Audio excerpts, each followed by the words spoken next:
Tia is sick and needs help badly. Up the butt. Up the butt.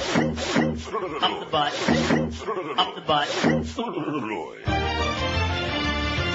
From the director of Master and Commander. After all, surprise is on our side. Russell Crowe and Arnold Schwarzenegger star in... My mission is to protect you. Master and Commando. Whatever the cost. Hold your position! Hurry up, bro! Uzi 9mm. I'll be back. Master and Commando. They mean to take us as a prize. I hate to do it, but this is our only choice. Hasta la vista, baby. 10:01 at 560 WQM. Happy Thursday to you, man. It is a great day. Do you believe me? Yeah. It is a great day. It sure is. Especially now that I got all that inside poop on Screw-Ann, and she's even a bigger slut than I ever dreamed she was. Yeah. Man, what a... Oh, brother. From what you were telling me. See you next time, Screw-Ann. See you next time in a parking lot on your hands and knees. I'm serious. Any guys out there that haven't got any in a long time? No problem at all. Beast was just... Yeah, he's hands up in the other There room you go. The Beast would... You would consort with that bitch? With that slut? He says beggars can't be choosy. Oh, man. That has got to be the most disgusting thought I've... Oh, brother. Just think about one thing. Roy! Okay? Just think about him penetrating every orifice in her, and then just, keep that in mind. Roy! Before you get even too close, before the cooties start hopping off of her onto your fat, tubby body. Booty cooties. Oh, man. Booty Rectum. cooties. Those are the worst. Anyway, speaking of cooties, we can't break the tie in that one category during yesterday's pool. I thought for sure by now we'd break that damn tie, you know what? Can't do it. 1,506 votes. By the way, I want you to know, speaking of the reason I played the media sick and needs help badly, yeah, we have at least one more dead American soldier, possibly at least two and maybe more than that. How do you know that? Well, because just buried in the middle of this story in the Washington Times about Iraqis demonstrating against terrorism it's buried in the story. It says like about 4 paragraphs down, in the meantime, a U.S. Army spokesman says a U.S. soldier was killed accidentally at a camp in the city of Ramadi, 90 miles west of Baghdad, and they said 2 military vehicles were set on fire, but no immediate information on casualties. So there's at least one more dead, and there's another one missing that was in a quick blurb on CNN. But on none of the websites is there anything about this story. No. And meanwhile, we're worried about Trista and what the hell's the asshole's name? I don't know. Trista and Ryan, or what, worried about their wedding. No. But American soldiers, they've reduced it to the point now, just like in Vietnam, you not only don't want to see the caskets, but now we have American casualties we just don't talk about no Shut more. up. That's right, because it's the holiday season and it's bad news. We don't want no bad news, do we? No. During the holidays, get everybody depressed. So we're kind of like sanitizing this grotesque bloodbath, this quagmire that we're in over there in Iraq, by just not talking about it. And like I said before, you people in the media, man, you make me sick to my stomach. You ought to be, every one of you ought to be canned on your ass. You ought to be out on the street with your hand out with a tin cup. Just like Screw-Ann ought to be out there. She ought to be, you know what she ought to be? She ought to be a bag lady. I think she is. Don't you think? She looks like a bag lady. Last time I was there, man, I said, man, you look like you're in the bag, lady. Or she's grabbing bags. Good God almighty. She's grabbing everybody's bag. Roy! In fact, I hear that Troy's got a brand new Roy! bag. Troy! If this audience had any idea of the truth behind these little things that we drop in there, little things we drop in like Up the butt. like that. Well, anyway, so we got more dead soldiers, but you won't hear about it in the mainstream media because we got more important fish to fry. Potent Fried things. fish. And it ain't been Friday. Anyway, let me see if we broke that tie on there. I'm stalling around a little bit. We still can't do it. 1,508 votes. That's a pretty hefty number on the poll. What other show on WQM do you listen to most other than Neil? Other than... Oh, God. Mad Dog? Can't touch the Mad Dog. All right. Wins by a mile. Even Secretariat would be embarrassed. 604 votes, 40%. Listen to the Mad Dog more than any other show on this station next to this. None, 413, 27.3%. The Humper, nice job, Humper, did well, 157. Joe and Mark did astonishingly well. I think Joe voted several times. You call that a penis? No, that's not what I meant. About 30, man. Although, You call that a penis? that's what Scran said to Troy, which is why he's out for a while. Joe and Mark, 137. That's a lot better than we thought they would do, isn't it? Yeah, it is. Joe Rose, 97. Not too bad, considering he just came back out of nowhere here a couple of weeks ago. Mo and Geldy and the big are tied for very near the bottom. 36 votes each. We can't break the tie. Out of 1,515 votes, they're neck and neck, nose to nose. We can't separate Mo from the big. Oh! And Eddie can't last with 29 because we only have 29 degenerate gamblers in this audience, which is very close to. About 30, man. So there you go. We like Eddie K a lot, but his show is terminal. So anyway, there is what the deal is. Speaking of terminal, before I get into anything else, I have a warning for this audience. This is maybe the most important thing I've ever told you fat people out there, especially the ones with sensitive stomachs like me. No, seriously. I was going to come on the air when I took my first bites of this stuff yesterday. I thought, man, this is great. I'm going to go on and give rave. No, you know how it goes. Yeah. I'm going to give rave reviews. I'm going to talk about this stuff until I'm blue in the face. And now you're just going to rave. I am blue, black and blue. This is the worst crap for you. I hope Dr. Atkins is spinning in his grave. I hope he's listening right now, down under. Maybe this is why God punished you, Dr. Bob, and you took that nasty slip and fall in New York. Fell on your hate and now you're dead. There is a product now. I was in the drugstore, and of course us fat people are always looking for something, Yeah. I don't have delights right here, and I've already told you in the past, as much as I love delights, there's some of their products I can't eat because it's got maltitol and stuff like that, and I have a stomach that's sensitive to stuff like that. It makes me just my brains out, guaranteed. Make no mistake about it. It'll make you Oh boy. So I'm always on the lookout for some kind of a snack, something to satisfy your sweet tooth that won't do that. So I see in the drugstore several days ago, there's these new slim carb, low carb, whatever the hell they're called. And I bought one and had it, and it was not too bad. And it didn't send my blood sugar skyrocketing, and it didn't make me crap my brains out. And then I saw next to it, Dr. Atkins Endulge. Now, originally, Atkins had those Advantage bars, which tasted like, oh, man. I mean, your dog and Pussycat wouldn't have gotten anywhere near that. Even Scran wouldn't have touched it. And she'll touch just about anything. But now there's the new Atkins Endulge bar, and this one is called Caramel Nut Chew. So I went online, did a little search for Atkins products in Canada, and I ordered 3 boxes. There's 15 to a box. Because they sounded great. Rich caramel and nougat candy bars bursting with peanuts. Nougat. Yeah, nougat with peanuts. You call that a penis? The original low-carb lifestyle, and it says it's got the Atkins symbol there, 2G, meaning even though it says 17 grams of carbs per one of these little bars, it's only really effective 2 grams, which they're full of crap. That's a lie. But anyway, you people at the Atkins Center in New York, I hope that somebody's listening, man. You people ought to go to hell. You ought to die in hell. So I ate 3 of these. Now, if you saw the size of them, I'd say they're like about, let me take one out. And don't let me eat it. They're small. They're like about a turd. They're about the turd size of like a regular candy bar. Or no, I'll say half. They're like half the size of a Snickers bar, not the big, gigantic, extra size, king size. Your regular Snickers bar, they're right. Half that size. So last night is kind of a dinner replacement. I ate 3, and I thought, I'm going to go on the air and tell everybody how fantastic these are. Hope Delights has got them and all of this other stuff. And I'm going to tell you within a half an hour, 45 minutes. It'll make you It'll make you And I thought, wait a minute here. Hold on to the sides of the bowl. And I look on the back of the box. Now, see, when I ordered this, there was no warning. There was no, big skull and crossbones. There was no big picture of an ass with, a skull and crossbones over it. No, you know what I mean. There should be a picture of your ass with a skull and crossbones, this will give you the old sore ass. Lots of tourists.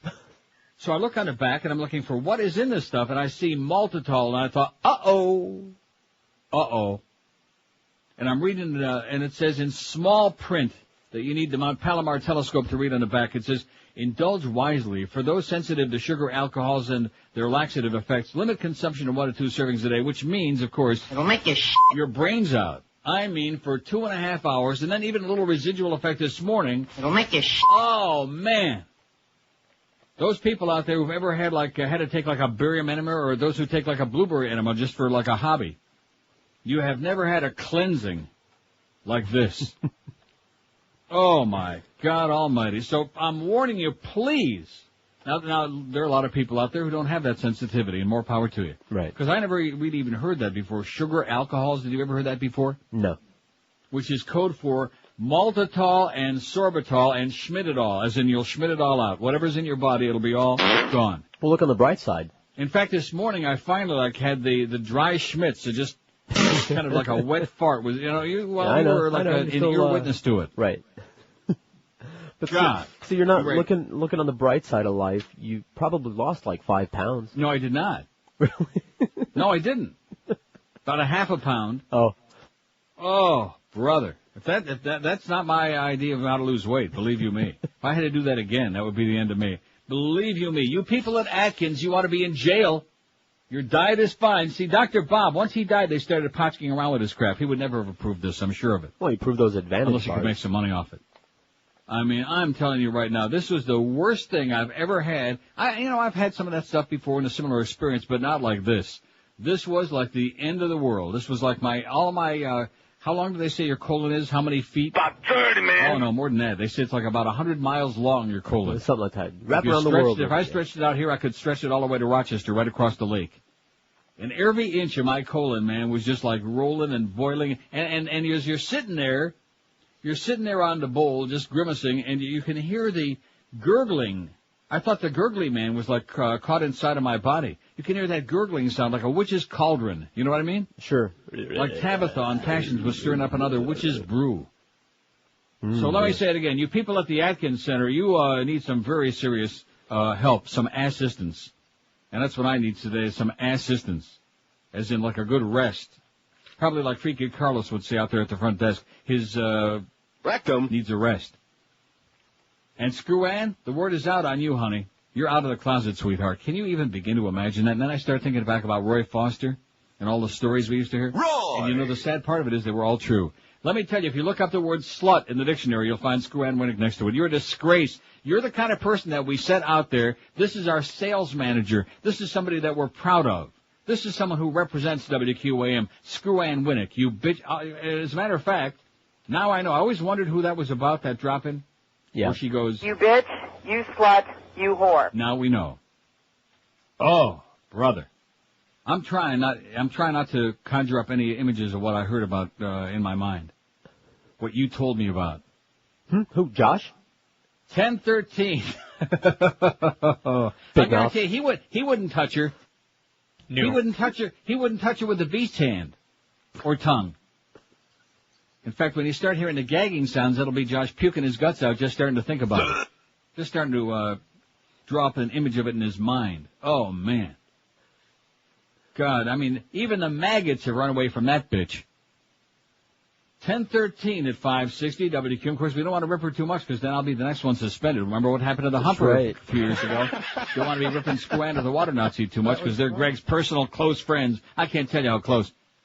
1013 at 560 WQM. Imagine Todd Dreck's body on your front lawn. With like 75 bullet holes in it. Well, imagine this on your next mortgage. Imagine 0 closing costs on your next mortgage. 0 application fee. 0 credit bureau fee. 0 discounted points. It's the last mortgage you'll ever need, and we're talking, of course, about the revolutionary Only One mortgage from our good friends at Financial Group. Now with an unbelievably low interest rate of just 1.95%, which means if you have yourself a $200,000 loan, you pay only $738 a month. Once you refinance or get a new home mortgage from Financial Group, let me say it very clearly, listen up, you'll never pay closing costs again. So call them today, 1-800-940-LAND. Grab yourself real financing power. With that low-rate mortgage, you can move to your next property without further cost or expense. It's the Only One mortgage from Financial Group. For details, call 1-800-940-LAND. It's a whole new way to buy. And also, you pay 0 underwriting fee, 0 doc fee, 0 prepayment penalty, 0 closing costs, even when you move to another property. So get yourself financing at just 1.95%. Call 1-800-940-LAND and never pay closing costs again. 1-800-940-LEND. Be sure to mention Todd Dreck's name. They'll chuckle during the holiday season. Equal housing lender. Restrictions apply. Rates subject to change monthly. 5.19 APR. Live and local. This is Sports Radio 560. QAM. You bitch, you slut, you whore. Screw Ann. You think blackmailing someone's alright. A big blackmail, especially an extract between your thighs. Roy. Screw Ann. You don't think blackmailing a charity's wrong. You'll bend over forward for anybody with a giant pulsing slow. Something don't smell right.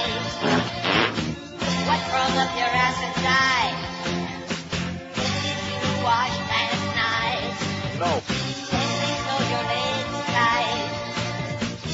Something don't smell right. Screw him. You be the bitch I bang tonight. Yes. I smack your head and bruise up your body the way you like. Screw ass. You get my mojo long and strong. Give charity money to OJ and don't care if it's wrong. You blonde and you white, you just be my type. The kind of bitch we like. You know how to do it right. You got a date with OJ tonight. Yo. Roy! 10:19, and of course right here on this show yesterday, as happens once in a while by luck, I got it right about the Michael Jackson thing, as opposed to a lot of the other hysterical people in the media who jump to conclusions. Oh, Michael Jackson, the whole story is blown out of the water with this memo. It's a bombshell from, what tells that website, the ABC offshoot thing, what do they call it? I don't know. Shotgun up your ass or something like that. Smoking At gun? any rate, It's a whatever slam that was. dunk for the defense. Yeah, right. Well, guess what? Now we find out that Jackson's staffer was at the accuser's interview. Kay Novell, what a novelty, huh?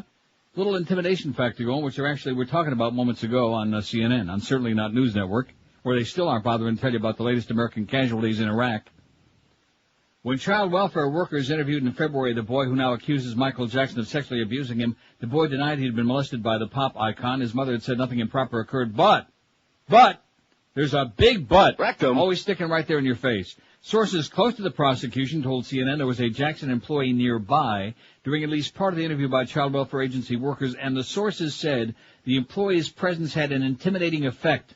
To say there was intimidation going on is an understatement, one source said.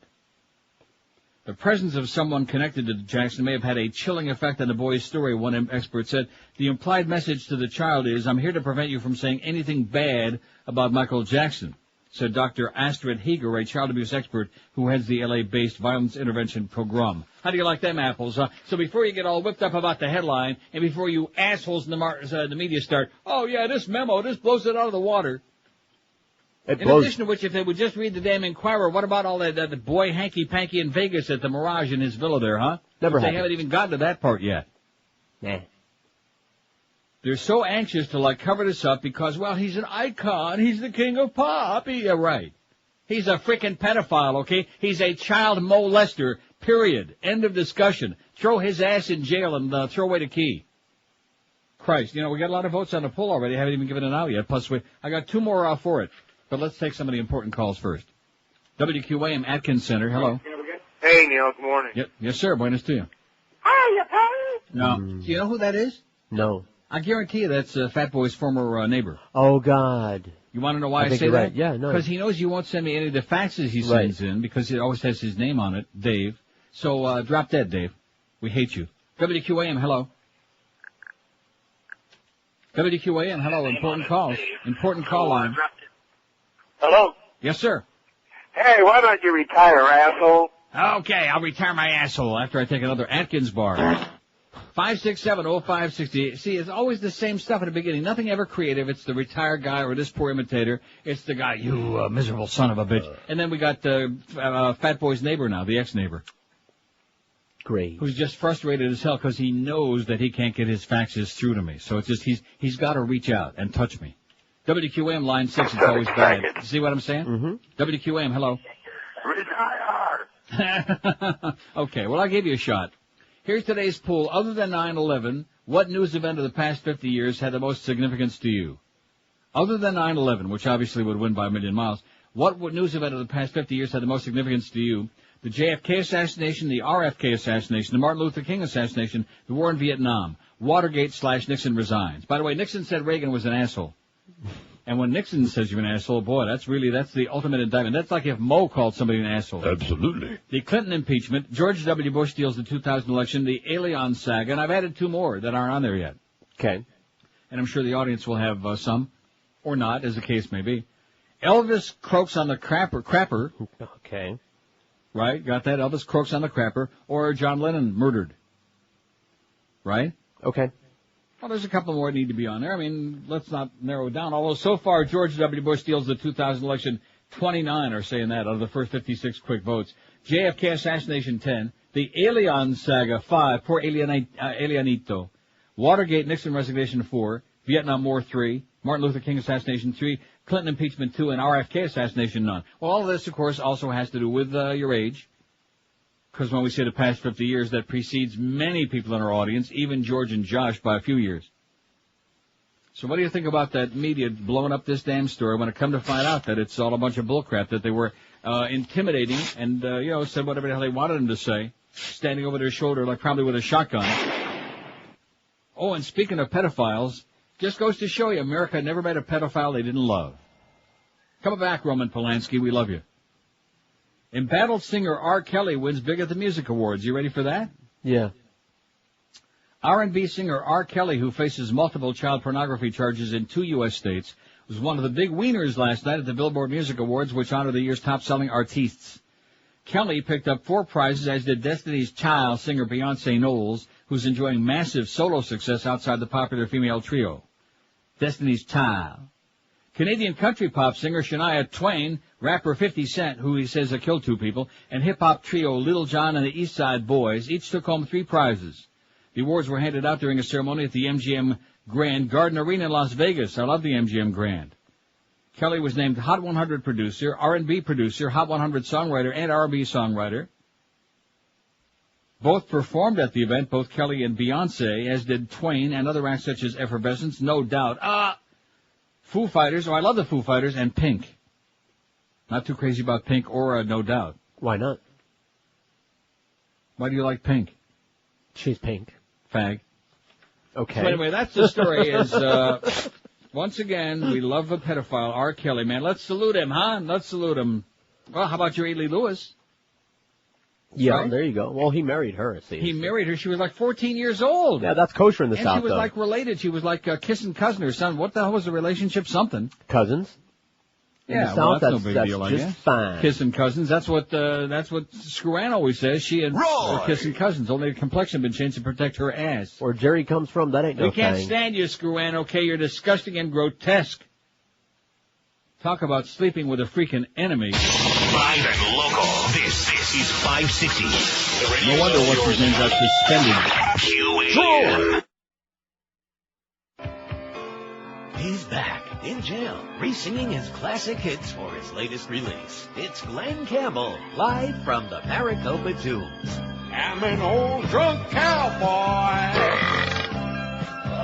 When I can't see the lines, I start weaving all over the road. By the time I find my penis, I'll be sober.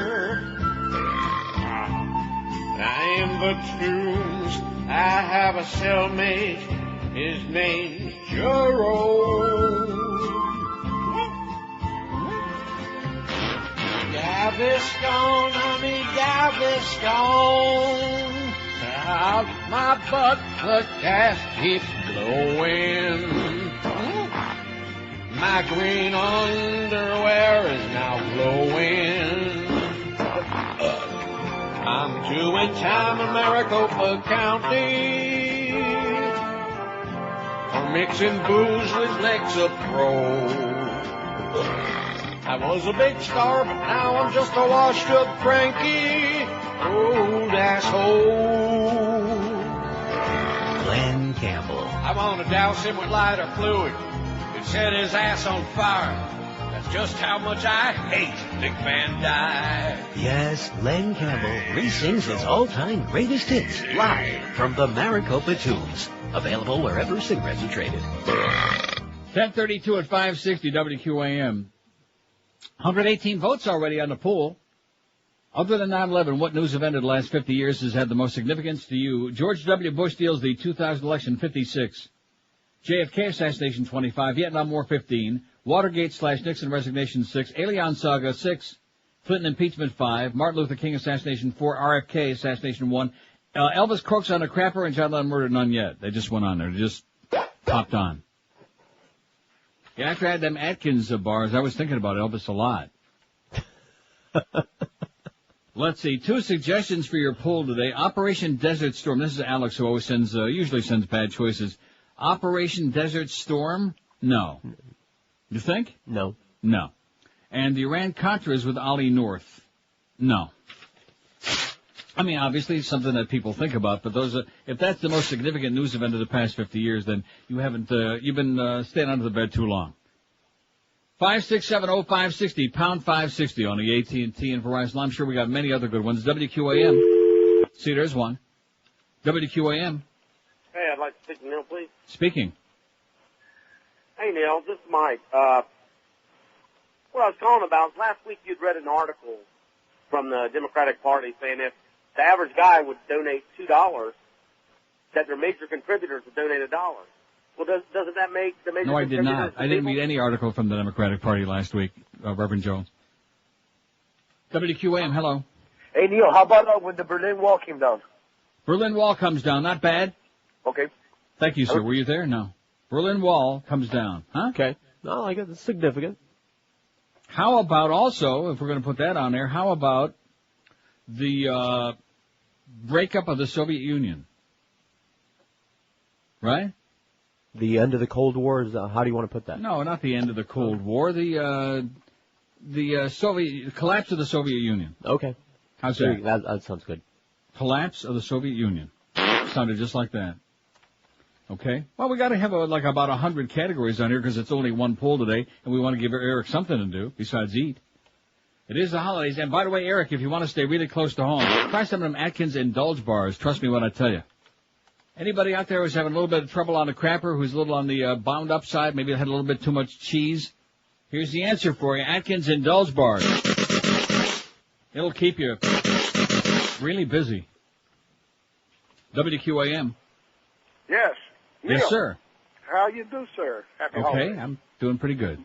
By the way, you know, Elvis Presley did die on the toilet, but that only proves that pot kills. Right. Okay, sir. Bye. Oh, so that was it. Yeah, doing lines from one of our bits. Doing. Pot kills. Judy Garland, Lenny Bruce, Elvis Presley. They all died while sitting on the toilet. Yes. Remember, pot kills. Stay off the pot. I don't A think reminder so. from the Home Safety Council. Not lately. Anyway, 69 children abused. I got a lot of more, well, not a lot. Some more nasty anti-Catholic abuse stories. Well, the first one really isn't about sex abuse. It's about a part-time priest in Daytona Beach who's being charged with making obscene phone calls to a 70-year-old Ormond Beach woman. 60-year-old Stanley Staniszewski, who worked as a helper priest at several Catholic churches in the Diocese of Orlando, says he's unaware of any charges and that the calls were made as a joke and that he was under the influence of medication. Sounds like Rush. Maybe that's what he was under the influence of. The woman who asked that her name not be released says the calls were enough to, quote, scare the heck out of her. Staniszewski says he apologizes for language he used. He still considers himself to be able to function as a priest. He says, I've done nothing to her. It was on the phone.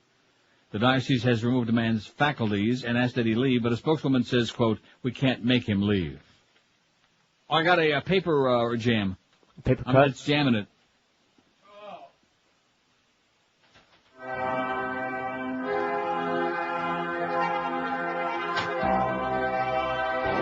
Okay. 69 children abused, Archdiocese says. In the Archdiocese of St. Paul and Minneapolis, 33 Roman Catholic priests allegedly molested 69 children over the past 50 years, church officials said yesterday. They also said we did not make up that number. That's what they said. The Archdiocese became the fourth of 6 Minnesota dioceses to make public details of sex abuse of the minors. Reports from 4 dioceses in the first public accounting of sexual abuse revealed that 208 children in Minnesota could have been molested by 90 Catholic priests. I thought it was just like 1 or 2 here and there. This is just in Minnesota. Just in Minnesota. Yeah. But I thought it was just a couple of isolated. Oh, here's Jim again with his 5 words on the page. He actually got up to about 10 or 15. Neil Armstrong and that one small step. How do we want to say that? Man walks on the moon. Man on the moon. Man on the cock-a-moon, okay? Man on the moon. Says, I don't know about significance now. I was 9 at the time, and it sure was special, says Jim. That explains a lot of things, Jim, about your recent faxes. All is forgiven. Please come home.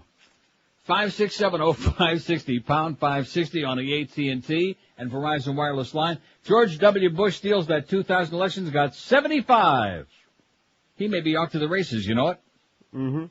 JFK assassination, 29. The Vietnam War, 17. Elianito has got 9. Poor little Elianito. Make sure he gets his unhappy meal today, will you please? I would beg of it. Now he's up to 8. What just happened there? Oh, he's still got 9. Clinton impeachment, 9. Watergate/Nixon resignation, 7. Martin Luther King assassination, 5. John Lennon murder, 3. RFK assassination, 1. Elvis croaks on a crapper, 1. Collapse of the Soviet Union, 1. Berlin Wall comes down, has got the big so far. But it'll get something. You think? Okay. I think. WQAM. Pathetical man. Oh, pathetical. Line 6. How come he always comes out on line 6? Magic. Is that what it is? Does magic tricks? Not as many tricks as Scruano, I guarantee you that. Boy, if we could only tell you the full, oh, brother. You folks out there would probably lock the door and stay inside the rest of your life. WQAM? How about the tragic breakup of Milli Vanilli? Yeah, that was one of them. That definitely get a lot of votes, right. WQAM? Hello. Yes, sir. Yeah, I want to put a vote in. Go ahead. I'd like to put a vote in for the anniversary of the Barbie doll.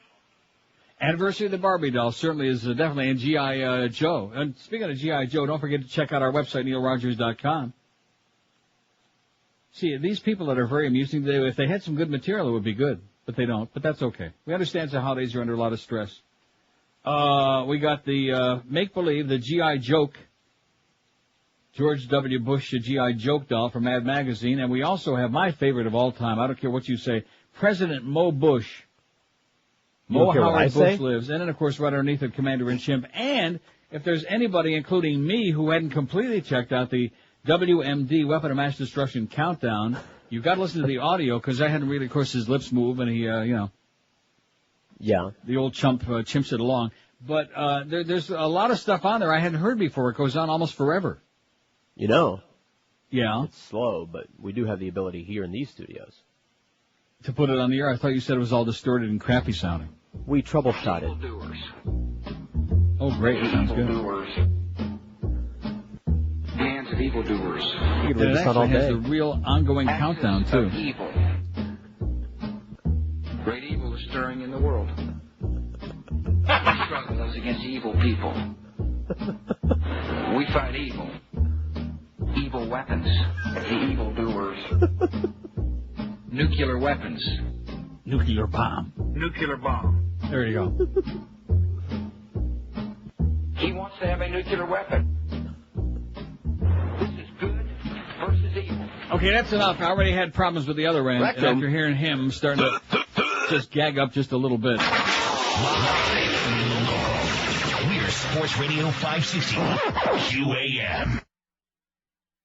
Mattel introduces the Saudi Barbie. Seems our Saudi friends were upset with the old Barbie since all blondes named Barbie are Jewish. So the good patriots at Mattel redesigned her to make Barbie Saudi friendly. Because as you know, the Saudis are our friends. They liked us. It had nothing to do with 9/11. Had nothing to do with 9/11. Had nothing to do with 9/11. Had nothing to do with 9/11. Had nothing to do with 9/11. So to cater to our Saudi friends by sliding our tongue further up their smelly hole, meet Alaba Barbie. She comes complete with a sand display that lets you bury her up to her neck when she fails to obey. For major offenses, Bandar Ken will yank her head off with a chain, towed behind a realistic Humvee. Bandar Ken sold separately. The no longer Jewish Alaba Barbie, now resembling Barbara Eden, who was Jewish. You can tell it's Mattel. It's swell. It's 10:46 at 560. See the guy called about the Barbie doll, that smart ass I called a few minutes ago? Yeah. And then we got a Barbie doll bit. Psychic. We got it. Maybe he was psychic. 203 votes on the poll. I'm not going to read the results, though. Well, because I'm sure we're going to get at least 2-3 more, right? That we might actually want to put on there. If not, I got a pile here all the way to the ceiling. I got piles. After those Atkins bars, trust me again, don't indulge in those Endulge. Unless you want to stay real close to home for hours and days and weeks to come. WQAM, line 1's working. Hello. Neil, Yes, sir. what's the odds of, Gore running with a Dean? Would that be, beneath him? What's the odds of Gore running with Dean? No, you Yeah. mean none. Little Slim? 0. All right, Bub, don't retire. Okay. No, I want to retire. Retire! You notice how, no matter, when we get a really great, innovative guy like the retired guy, then you get a whole bunch of weak imitators, which we already had one today. Weak. If you're going to do something, do it original, number one, and do it well. Don't, just rip off. That never happens. We've got all something these that clever. Huh? Something that clever deserves to be copied, right? Retire! Or you miserable. Now, let's see, we got pathetic old man and miserable old son of a bitch. That's that same guy in line 6. Right. Don't forget Out of Touch Liberal. Which I think is the same guy. There's only like 3 callers. I know. No, there really are. To all of the shows, not just this one. There's only like 3 callers. They just do a whole bunch of different voices. And then there's Paul Harvey Jr. WQAM. Cheers! WQAM. Yeah, I want to place a vote. Yes, sir? It's the rise and fall of the internet boom. The rise and fall of the internet boom. Okay. In other words, everybody loses their ass is what he's talking about. Yes. Some of us can relate to that. Right, Mitch? Right, Mitch Hirsch? How do we want to say? Rise and fall of the internet boom. Did he say well? Internet bubble bursting. Internet bubble bursts. That's good. Internet bubble bursts. I don't know why I'm writing these down, because you're writing them down. Email. And Eric, in between the bites of pastrami sandwich this morning. Do you know they had pastrami in Orlando? It's trafe, but they have pastrami with like Swiss cheese. And not only that, I guess there's no, on a Reuben sandwich, there's no cheese, is there? On a Reuben? You betcha. Yeah. There is? Sure. Corned beef, cheese, sauerkraut, and that's right. Well, I'm trying to think why in a kosher deli would they have a Reuben sandwich, and the answer is they wouldn't. Right. I like a good Reuben sandwich. In fact, I think I just answered my lunch problems right now, although it probably should be eaten real light today, you know what? Just take the bread off. If you tuned in late, let me say it again, the Atkins Endulge bars, they taste great. I mean, that thing was you know what it is? You know the expression, too good to be true? That was it. Because one thing I guarantee you. It'll make you Oh, man. It'll make you wish that hole was never invented. If you catch my drift. It'll make you And then some, and then some. So don't indulge. What? I've got 3 boxes of these. Should I just, give them out to the homeless? Sure. Maybe some of them are bound up. Spare some change, mister? No, but how about a nice Indulge bar? Ooh, man, it'll get them delicious. Off the street. Yeah, it'll get them all. You know something? I think I just solved the problem of getting the homeless off the street. Give them all an Indulge bar. They'll be invading all those hotel restrooms, man. McDonald's. Woo-wee. Indulge. Have 4 or 5. WQAM. QAM. Sounds dead as a doornail. What's up, Papa? Yes, sir. I was hoping you could explain something to me. Yeah. The Democrats, you guys have been screaming about the electorate The needs Democrats to decide the election and the everything. Democrats you guys have been screaming about? What does that mean? Well, all the Democrats have been screaming about how the electorate should decide the election and how Bush stole the presidency. Uh-huh. But before even one primary, Gore, I should say, came out and endorsed Dean without any electorate deciding anything, and he just decided that he should be president. How does that make sense? I think you're quoting from David Broder's column. Did you read it this morning? Because it sounds like you ripped it off. I think what I'm calling you guys a bunch of hypocrites. Yeah. Maricón. So there we go. It's one of your people again. Spick. Nazi. Fascist. Fascista. 5670560, pound 560 on the AT&T and Verizon. Increíble. Batista. Fascista. Bugarron. Yeah, that too. That's one of them little core of circle jerk guys. WQAM. What the hell was that? How did I punch that one up? WQAM, hello. Hello. Yes, sir. Good morning, Neil. How you doing? Great. Did you watch those music awards last night? No, I did not. Why would I watch that crap? Well, I'll tell you what. The Hilton and Richie, Lionel Richie's daughter. Yeah. They came out there, and the Hilton daughter said to Richie's daughter, "Listen, watch your mouth." Well, she turned around and she dropped the BS bomb first. Really? And apparently they blocked her. They blooped it? Yeah, because then she came out with the BS and the F. All right. Clear as day. I mean, my wife and I looked at each other and went, "Oh my God, this was Holy on Channel 7." Oh my God. Wow. It was an awesome thing. Oh, well, thank God it was on Channel 7, because that's kind of perverse anyway. Yeah, thanks. Thanks for the good news. How come we haven't heard about that? We just did. No, but I mean before that. I don't know. Media's too busy with Michael. No, the media's not all that busy. That was yesterday. They were busy when they were trying to, exonerate him. Oh, here's the real memo of the century. Here's the real smoking gun in reverse. Here, yeah. In fact, that's the website, smokinggun.com. Yes. And a lot of other very naive people picked up on it and splattered it all over their websites. And they're full of crap, as usual. So when American kids are dying in Iraq for no good reason at all, that's not news. But if, we have some stupid-ass memo that was coerced by Jackson's entourage of goofballs, well, that's a big news story, man. Front and center. I'm gagging from that Atkins bar. I think I'm going to sue Dr. Bob in the grave, posthumously. You know how some people get an award posthumously? How about if I just sue his ass posthumously? You jackass, you grave robber, you murderer, man. Oh, see that? Ooh. No, listen to that. My whole insides, it's going to take me days before I recover from those Indulge bars. From that maltitol and sorbitol. Why can't they make something that tastes good without sugar, without artificial sweeteners? Why can't they just make something that tastes good without a bunch of crap in it that's going to make you crap? Huh? Haven't you always wondered that? I sure as hell have. No. Something with a little bit of taste. Like Screw-Ann, Rectum, for example. Not that much taste. WQAM. QAM. Well, these people are so slow, it's scary, you know? WQAM, hello.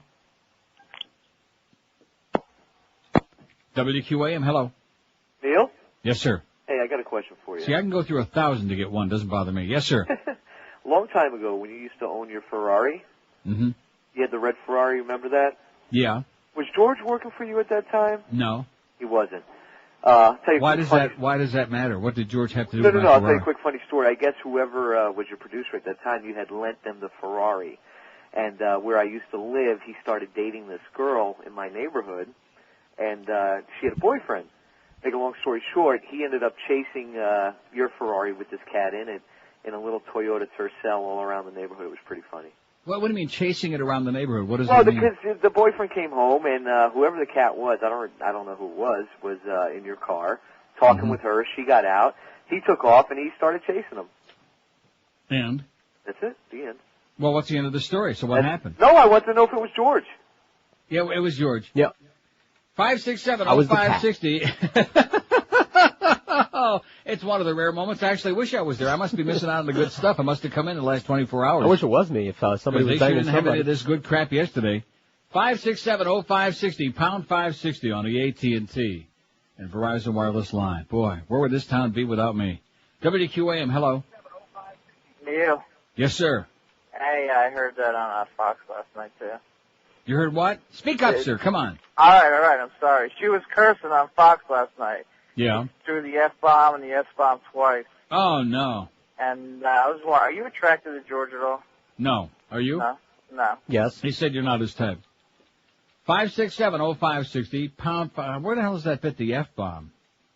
I think it's in quotes. Don't tell me I never put that in here. That would be bad. I don't The think I ever F-word? No, the F-bomb that Tom Jones won. I don't know what you're talking about. Oh, the hell you don't. To the tune of Sex Bomb by Tom Jones. F-bomb, F-bomb. Oh, yeah, I'll find it. See, you're way out of touch. Apparently. 567-0560. How's that poll coming other than 9/11? Which news event of the past 50 years has had the most significance to you? George W. Bush deals the 2000 election, 111. JFK assassination, 42. War in Vietnam, 22. Alien saga, 13. Clinton impeachment, 11. Watergate/Nixon resignation, 7. John Lennon murdered, 6. Collapse of the Soviet Union, 6. Martin Luther King assassinated, 6. Elvis croaks on a crapper, 5. Berlin Wall comes tumbling down, 3. RFK assassination, 1. And the internet bubble bursts, 1. And I guarantee it wasn't Mitch Hirsch. Hey, Mitch, by the way, thanks for all the tremendous help. You asshole. This is Sports Radio 560 QAM. Baby, you melt my jockey shorts. Bullwinkle J. Moose. He conquered television. He conquered movies. Well, sort of. And now he's conquering the world of heavy metal. It's Bullwinkle Sings Ozzy. I am Iron Moose. Yes, America's favorite moose pays tribute to America's favorite reality TV dad, Ozzy Osbourne, in Bullwinkle Sings Ozzy, featuring such antler-banging classics as War Mooses. Generals gathered in their masses, just like witches at black masses.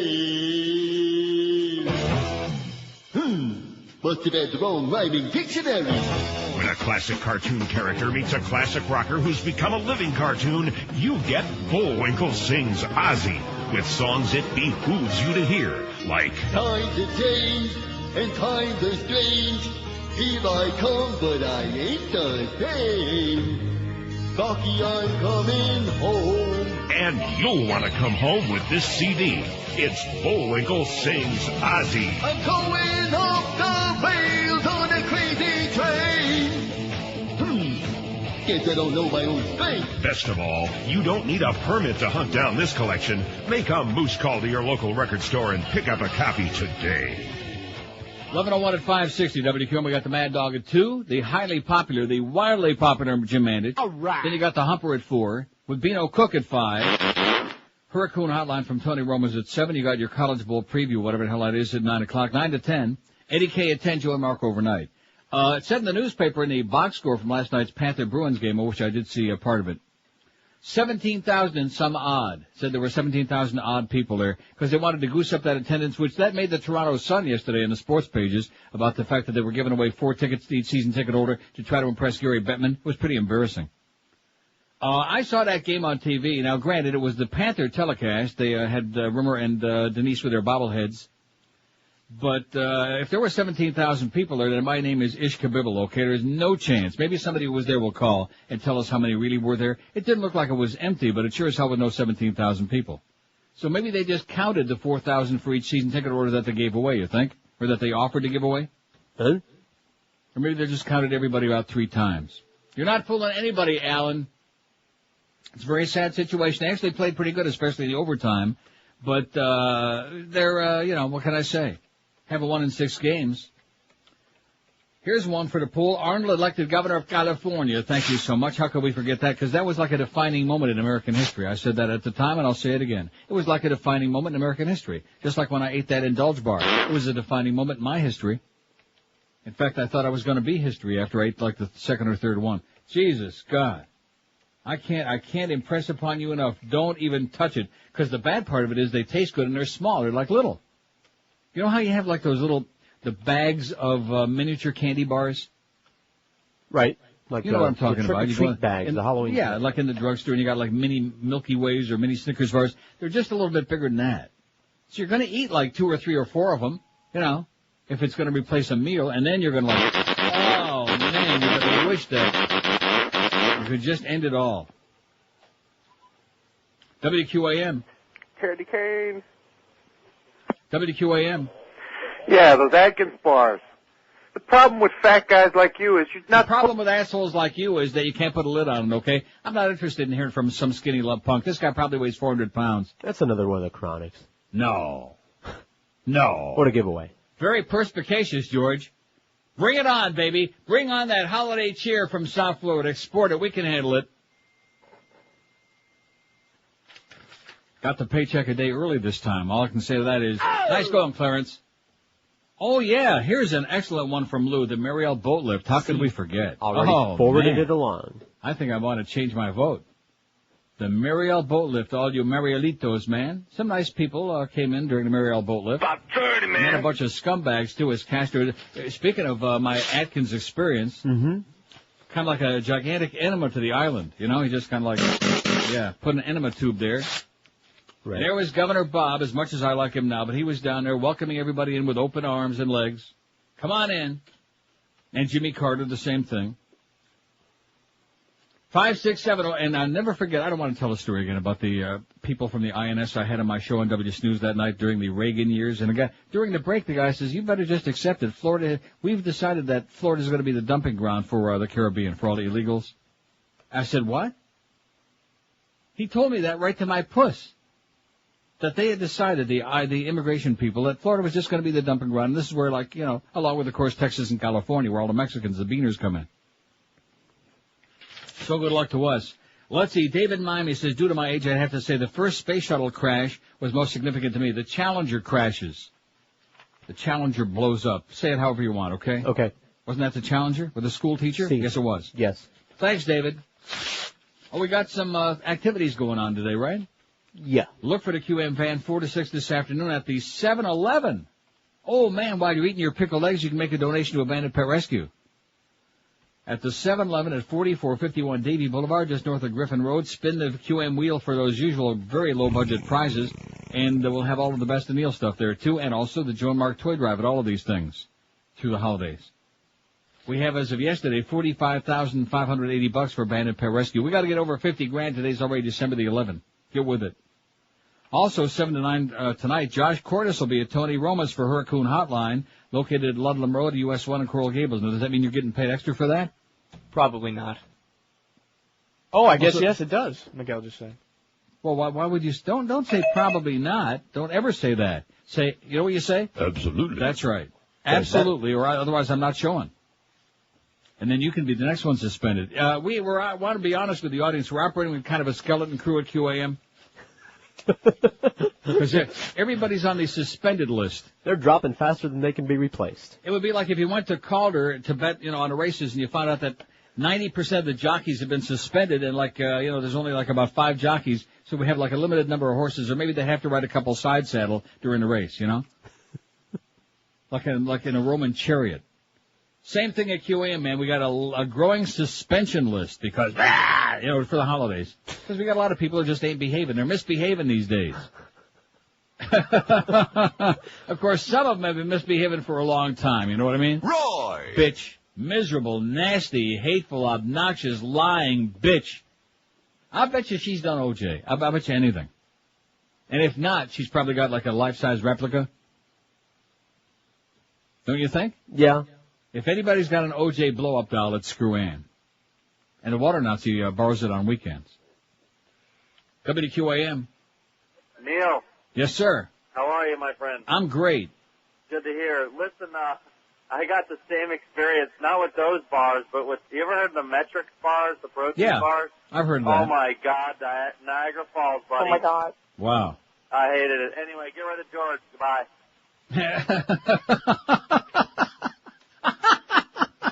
Oh, man, everybody's in a holiday spirit. Yeah. Oh, I love it. I just love it. I really do. I've taken such a different tack on life. I have such a different take on everything.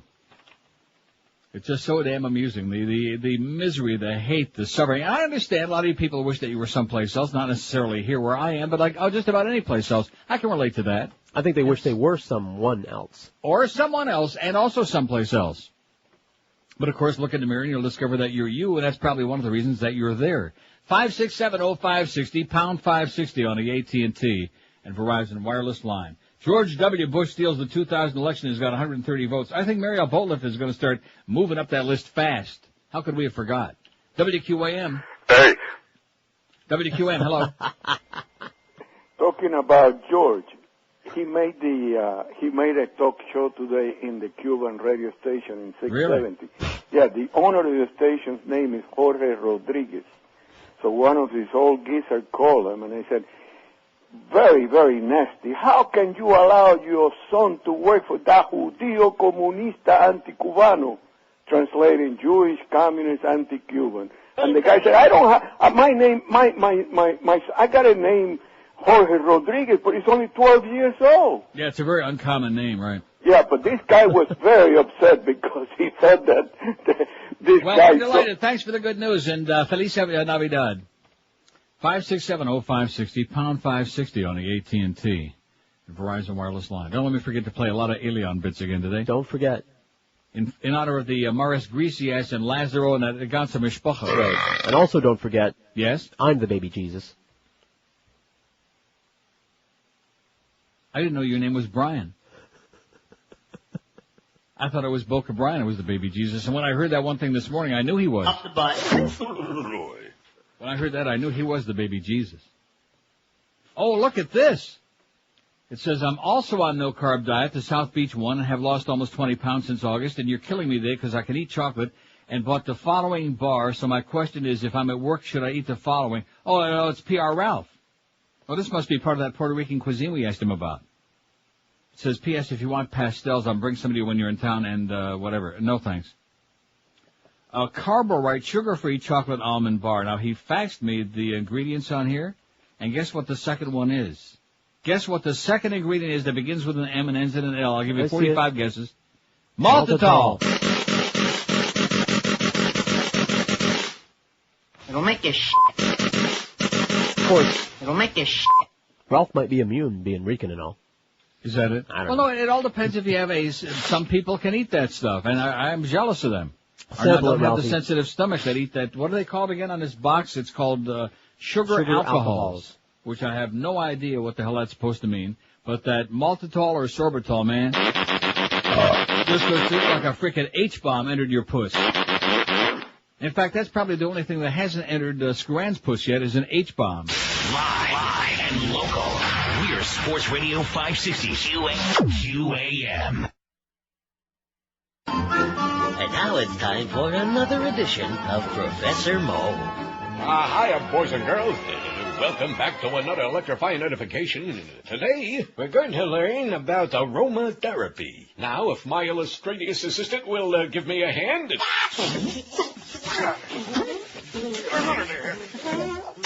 What? You said give me a hand. Up my ass, dildo breath. Now get out of there. I know what you're doing.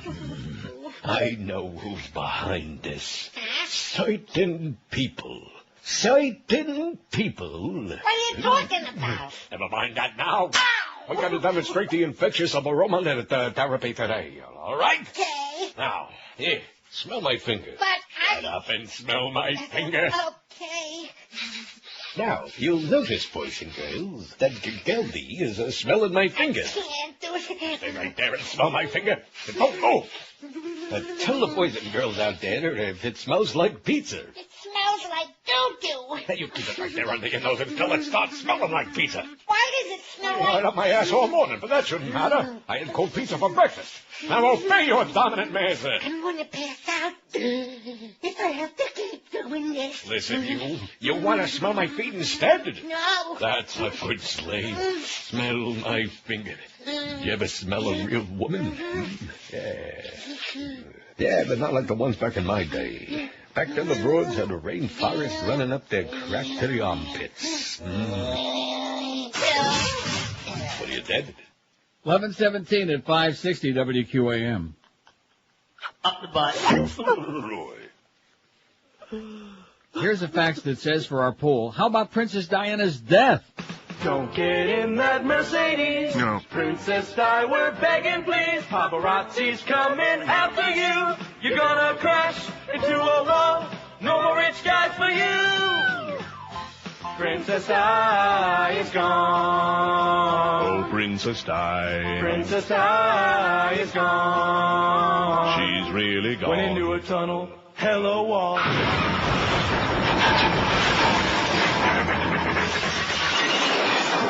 What do you mean, no? This obviously is from a lady, and to her this was a very significant event. Yeah, I think it's worthy. Say, No. huh? I think it's worthy. For some people. She was worthy, Princess Di, worthy of about 2 seconds of our time. Time's up. Bent some people right up. Like her. I'll tell you what's worthy of talking about. Statement by the Humane Society of the U.S. in response to Vice President Cheney's shooting spree. Oh, yeah. At a Pennsylvania canned hunting facility. Wait till you hear this. Monday's hunting trip to Pennsylvania by Vice President Dick Cheney, in which he reportedly shot more than 70 stocked pheasants and an unknown number of mallard ducks at an exclusive private club, places a spotlight on an increasingly popular and deplorable form of hunting in which birds are pen-reared and released to be shot in large numbers by patrons. The ethics of these hunts are to be called in question by rank-and-file sportsmen who hunt animals in their native habitat and don't shoot confined or pen-raised animals that can't escape. Like I told you before the show today, it's called shooting fish in a barrel, is what it's called. Real hunters would like to shoot those people. The Pittsburgh Post-Gazette reported Monday that 500 farm-raised pheasants were released Sunday morning at the Rolling Rock Club in Ligonier Township for the benefit of Cheney's 10-person hunting party. The group killed at least 417 of the birds, illustrating the unsporting nature of canned hunts. The party also shot an unknown number of captive mallards in the afternoon. This wasn't a hunting ground. It was an open-air abattoir, and the vice president should be ashamed to have patronized this operation and then slaughtered so many animals, states Wayne Purcell, senior vice president of the Humane Society of the U.S. If the vice president and his friends wanted to sharpen their shooting skills, they could have shot skeet or clay, not resorted to the slaughter of more than 400 creatures planted right in front of them as animated targets. How do you like that? You know, I happen to know Skeet and Clay, and they're both nice Yeah. guys. They don't deserve to be shot. How about Skeeter Davis? Okay. So there you go. There's your macho vice president and his entourage of misfits. I guess they're just getting ready. They're sharpening up their skills for the big final blowout. You know what I'm saying? Speaking of that, Bobby Brown. Now, see, this is a news story? No, but it's on the CNN website. And I noticed that the same people who were hyperventilating about the incorrect Michael Jackson story yesterday, about the shootemup.com, whatever the hell it was, they haven't corrected it from smokinggun.com. They haven't bothered to correct it.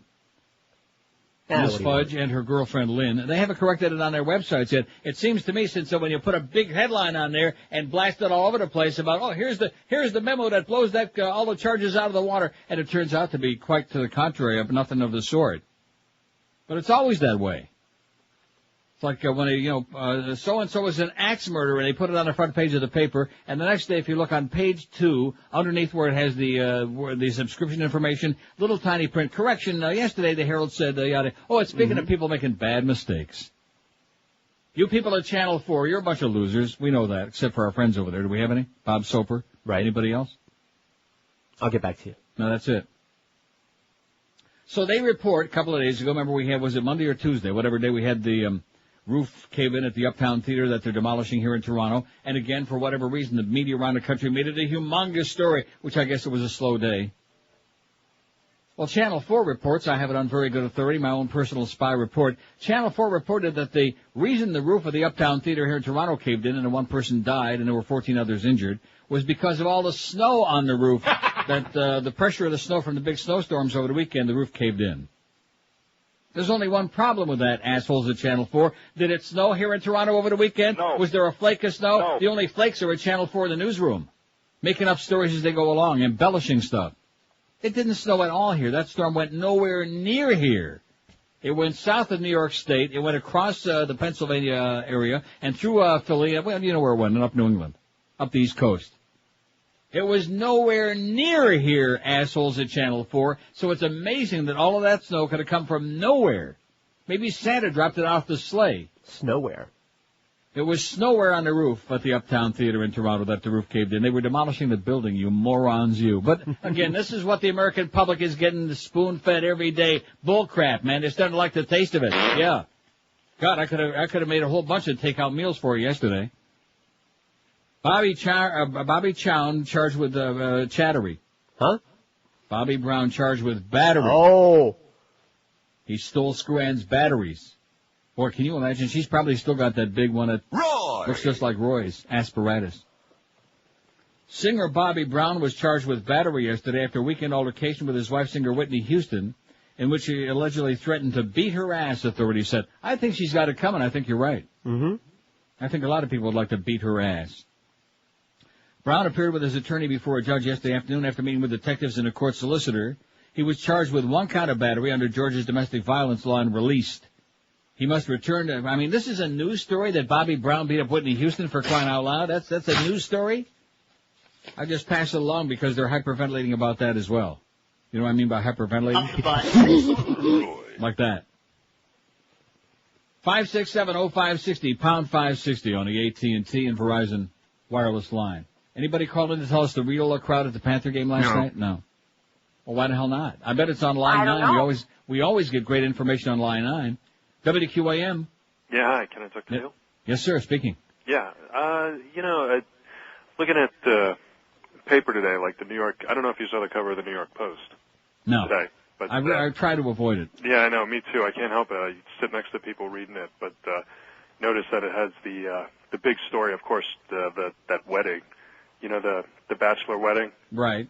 You know, just more about the spoon feeding of the American public. You know, it has nothing to do, I guess, with the fact that Rupert Murdoch owns the Post, right? Oh, not at all. And, no. and on their website, I'm looking at it right now.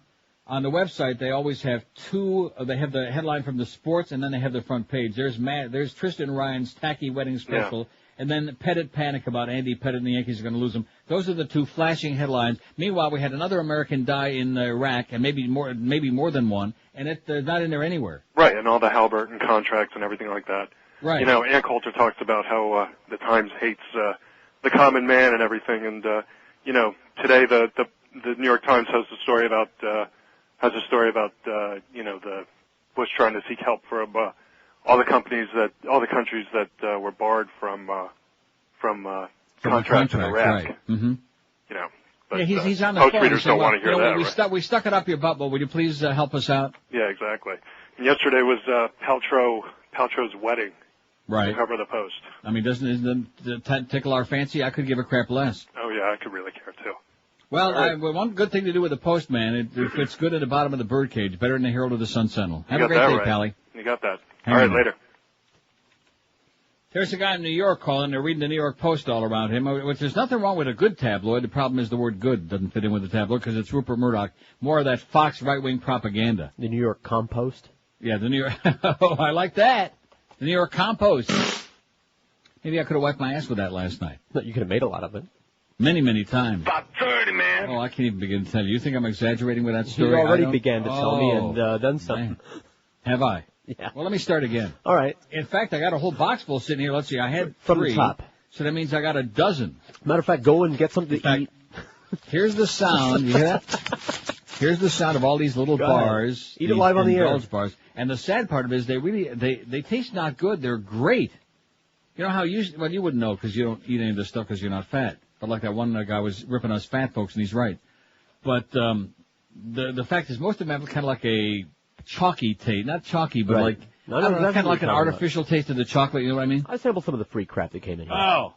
But these tasted like the Emmis, man, like the real thing, like almost like a Snickers bar, like an O. Henry, just loaded with peanuts. And man, oh man, about a 45 to hour minute wait. Can you imagine if you run out of paper? Live and local. This is Sports Radio 560. Always got the New York Post. 2 a.m.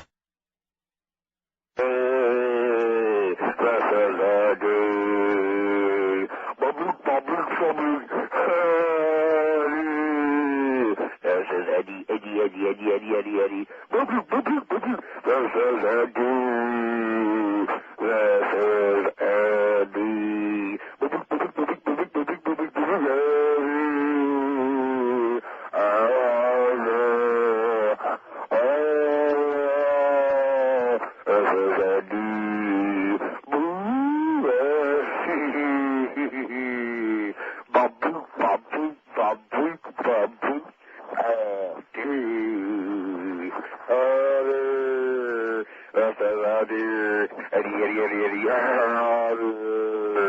This is Eddie.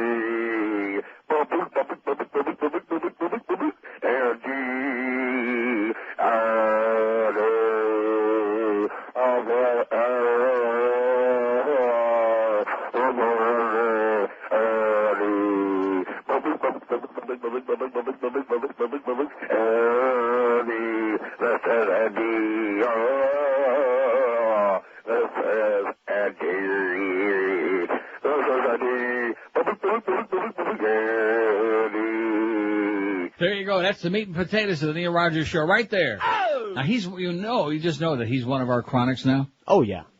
Because somebody that obsessed would never just disappear. No, just because we know his name and where he works. And Right. That wouldn't do it. No. So he's got like a new method now. So he must be one of the real ultra chronics. Probably the one that does the miserable son of a bitch. Probably that one, kind of like the half whispering guy. He's probably 3 of them. Oh, at least. High payments to Halliburton for fuel in Iraq. The U.S. government is paying the Halliburton company an average of $2.64 a gallon to import gasoline and other fuel to Iraq from Kuwait. You know, Iraq, where they were like waiting online for 4 hours for gas? Right. More than twice what others are paying to truck in Kuwaiti fuel, government documents show. Halliburton, which has the exclusive U.S. contract to import fuel into Iraq, subcontracts the work to a Kuwaiti firm, government officials said, but Halliburton gets 26 cents a gallon for its overhead and fee, according to documents from the Army Corps of Engineers.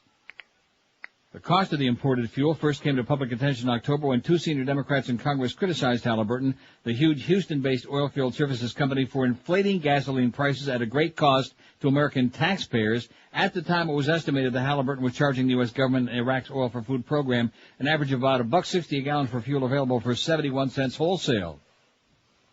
But a breakdown of fuel costs contained in the Army Corps documents recently provided to Democratic congressional investigators and shared with the New York Times shows that Halliburton is charging $2.64 for a gallon of fuel it imports from Kuwait and $1.24 per gallon from fuel from Turkey. There you go. When in doubt, gouge them out.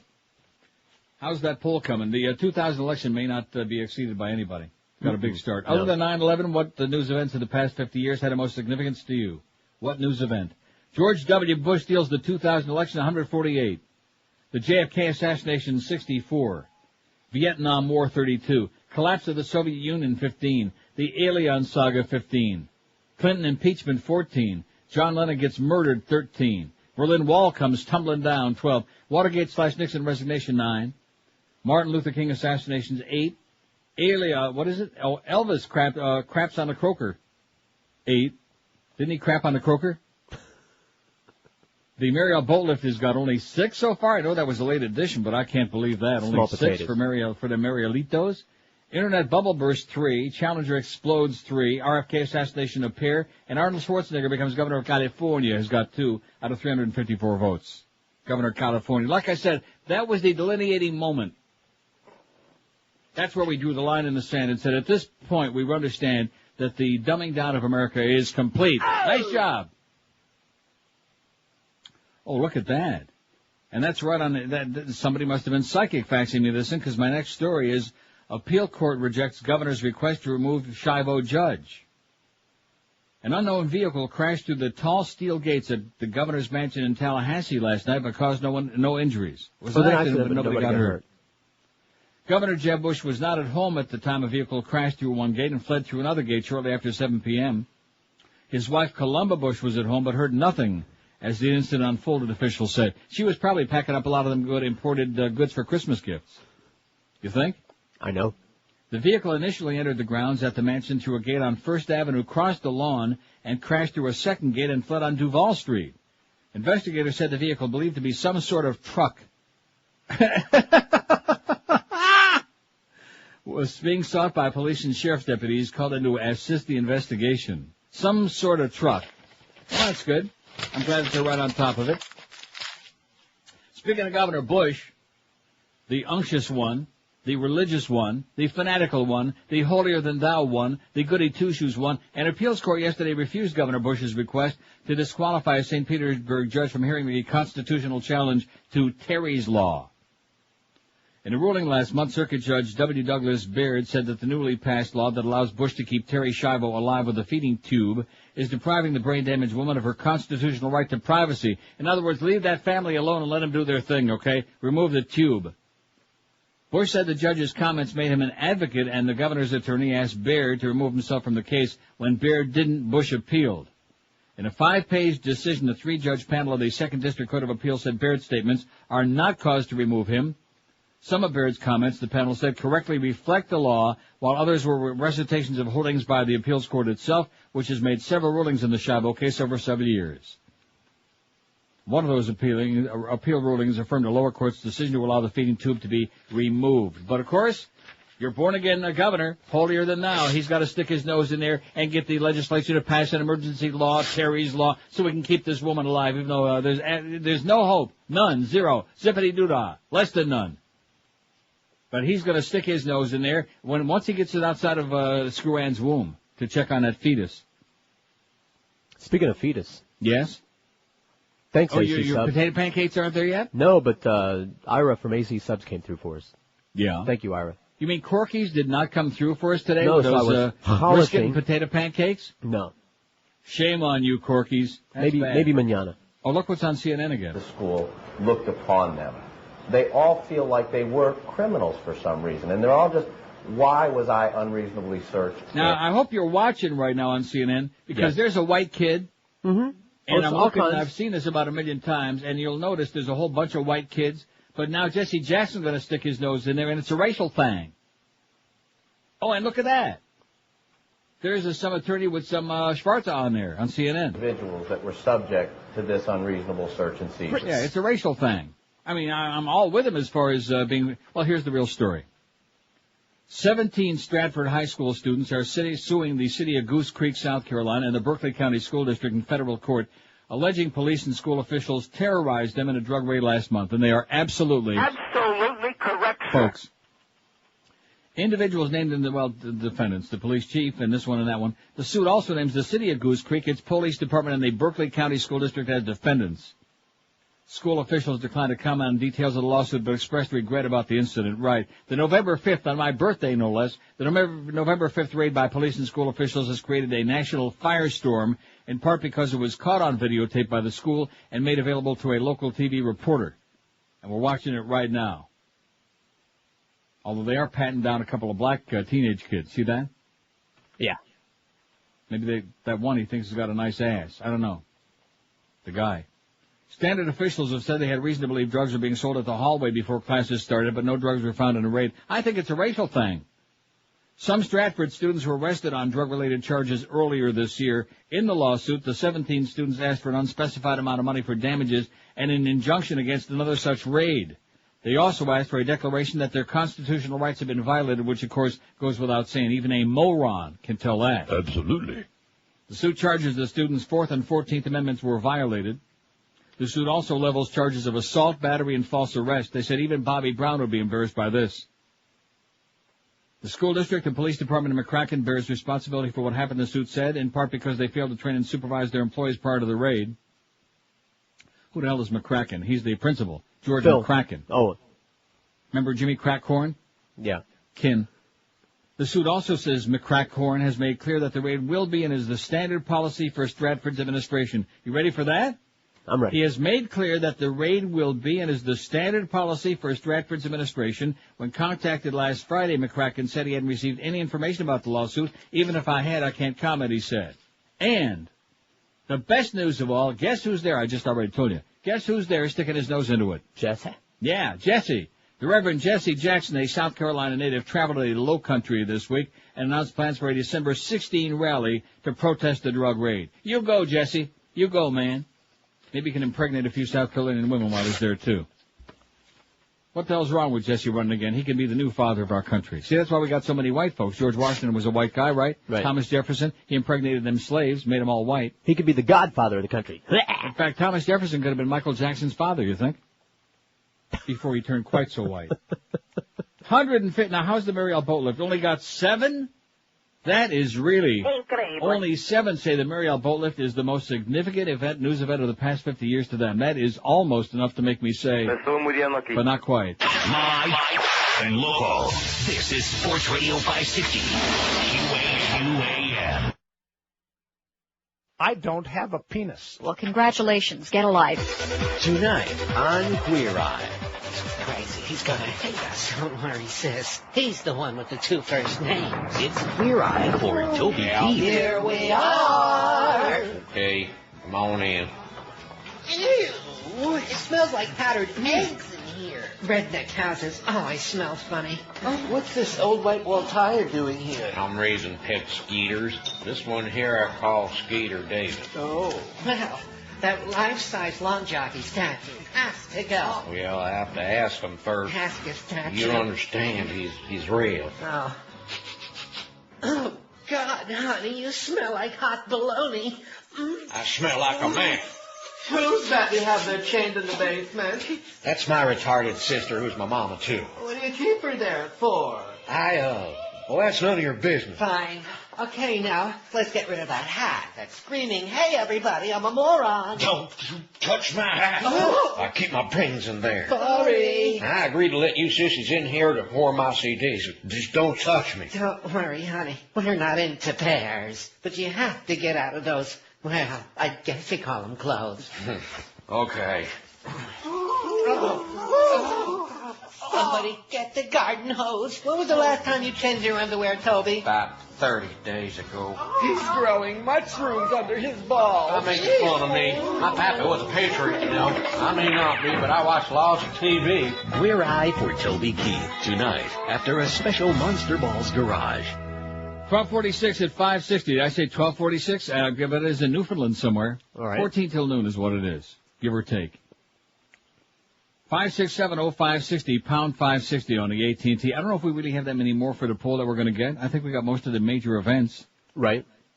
And, yes, you know, you put that 9/11 thing on there other than 9/11. I think that G.W. Bush thing would have beat that, too. No. All right. No way. Just thinking. No chance. I'm telling you. Do you believe that, Josh? No, I don't. No, we don't believe you. See, even Josh has got the cojones to say only one way no to find chance. out. See, you don't have like another Quisling there like Beaner Boy. Oh, please. Please what? As if. Backstabbing sack of crap. As soon as I was out of the building, took hey, every it was shot one of your in the people, world. man. No, one it of your wasn't. people that you rescued from under the overpass and One over of the your underpass. people. One of your people. Nah, he wasn't Yeah, born more on the problem, island. though. Democratic presidential hopeful Wesley Clark tried to use his biography to connect with voters just as Bill Clinton did in 92. No coincidence, by the way. He's the Clintons' handpicked guy. Is starring in a 17-minute campaign film that chronicles his Arkansas upbringing and decorated military career. The film American Son was produced by Linda Bloodworth Thomason, the same filmmaker who produced several such pieces for Clinton, including the celebrated 92 convention film The Man from Hope, Arkansas. Bloodworth Thomason, an old Clinton friend, also produced the TV series Designing Women, Evening Shade, and Hearts of Fire. The Clark film covers his childhood, his schooling at West Point, his service as NATO Supreme Allied Commander, supporters attending an... You know something? I think Clark can win the election. You know why? Why? I see tremendous similarities between Wes Clark and Dwight Eisenhower, the difference being that Clark actually can speak and can pronounce words properly. Mm-hmm. And it makes a better bella figura because Eisenhower was like a grizzled old fart. Even when he was 30, he was old. How old? About 30, man. I'm telling you. I'm not saying that I'm abandoning the Dean bandwagon, but I'm just saying I really think Wes Clark can win. And this business about, well, he's not a real Democrat, well, Eisenhower didn't know what party he was in either, and the Republicans made him an offer he couldn't refuse, I guess, and he said, okay, why the hell not? Supporters attending a New York fundraiser for Clark this week will get a preview of the film. Then it'll be handed out to supporters at 500 house parties across the country December 18, which is a week from today. Chris Lahane, a Clark campaign spokesman, said the film may run on TV stations in the future. The film is just one more example of how the Clark campaign is embracing the retired general's similarities with Clinton. Dozens of former Clinton staffers are working on Clark's campaign, and the two men's early lives have striking parallels. Both are Arkansas natives who were raised as Baptists by the mothers after their fathers died while they were young. Both go by last names of their adopted fathers and learned in adulthood about brothers they had never met. Both earned Rhodes scholarships to study at Oxford University in the late 1960s. How do you like that? I like it. Lots of similarities there, only Clark don't speak with a kind of like a southern drawl. And you don't have like 1/10 the personality of Clinton, not even close. But he's okay. We might warm up to him a little bit, right? I'll take him. I'll take Just anybody. leave the door open for him. That's Sure. all I'm saying. I mean, Dean is the man right now, but leave the door open for Wes. I like Because if Wes. it turns into a mess, let's call on Wes. I like Wes less. Mother of 3 gets 4. See, I don't know what to say about this. Maybe you do. Mother of 3 gets 4 years in prison for sex with teenage boy. Amy Duane, the 37-year-old mother of 3 children, was sentenced to 4 years in prison yesterday for having sex with a 13-year-old boy and supplying alcohol to other teens at Lake Worth home. Remember that story? Yeah, that's a little young. I'm not saying it was acceptable, but I mean 4 years in prison? What would you do? Shortly before the sentencing, Duane told Palm Beach County Circuit Judge Jack Cook, "I'm so sorry." Duane could have spent a maximum of 16 and a half years in prison under state guidelines. In addition, the victim's mother had asked the judge to give Duane the maximum for abusing the trust of the neighborhood children and their parents and lying about the relationship more than a year before she was arrested. Cook ordered the 4-year term, added 5 years of probation, and told Duane she was free to spend the holidays with her firefighter hubby and children until January 5, when she's to report to state prison officials. Duane showed little reaction after the sentence was handed down. Last month, Duane pleaded guilty to a single count of lewd and lascivious battery and 9 misdemeanors counts of sale of booze to persons under 21. As part of the plea deal, prosecutors agreed to drop a second count of lewd or lascivious battery. A Duane friend, Deborah Favre, 39, admitted she also had a sexual encounter with a teenager in a bedroom at Duane's home, in that bedroom. The two women regularly supplied booze to neighborhood junior high and high school students who would stop by Dwayne's Pinion Drive home, according to court records. When Palm Beach County Sheriff's detectives arrested both women in May, Favre was a Girl Scout registrar while Dade worked as a data entry processor at an elementary school. Oh. Favre has pleaded guilty to all the charges without a plea deal in place. She faces 5.5 to 15 2/3 years in prison under state sentencing guidelines for the single felony count of unlawful sexual activity and 4 counts of sale of alcohol to persons under 21. Sentencing for Favre will be February 13. So in other words, you don't think that 4 years in prison is a little bit over the top? Of course, she could have gone for 16.5 years is the max. She's 37. Mm-hmm. She had sex with a 13-year-old boy. She was passing booze around to teenagers.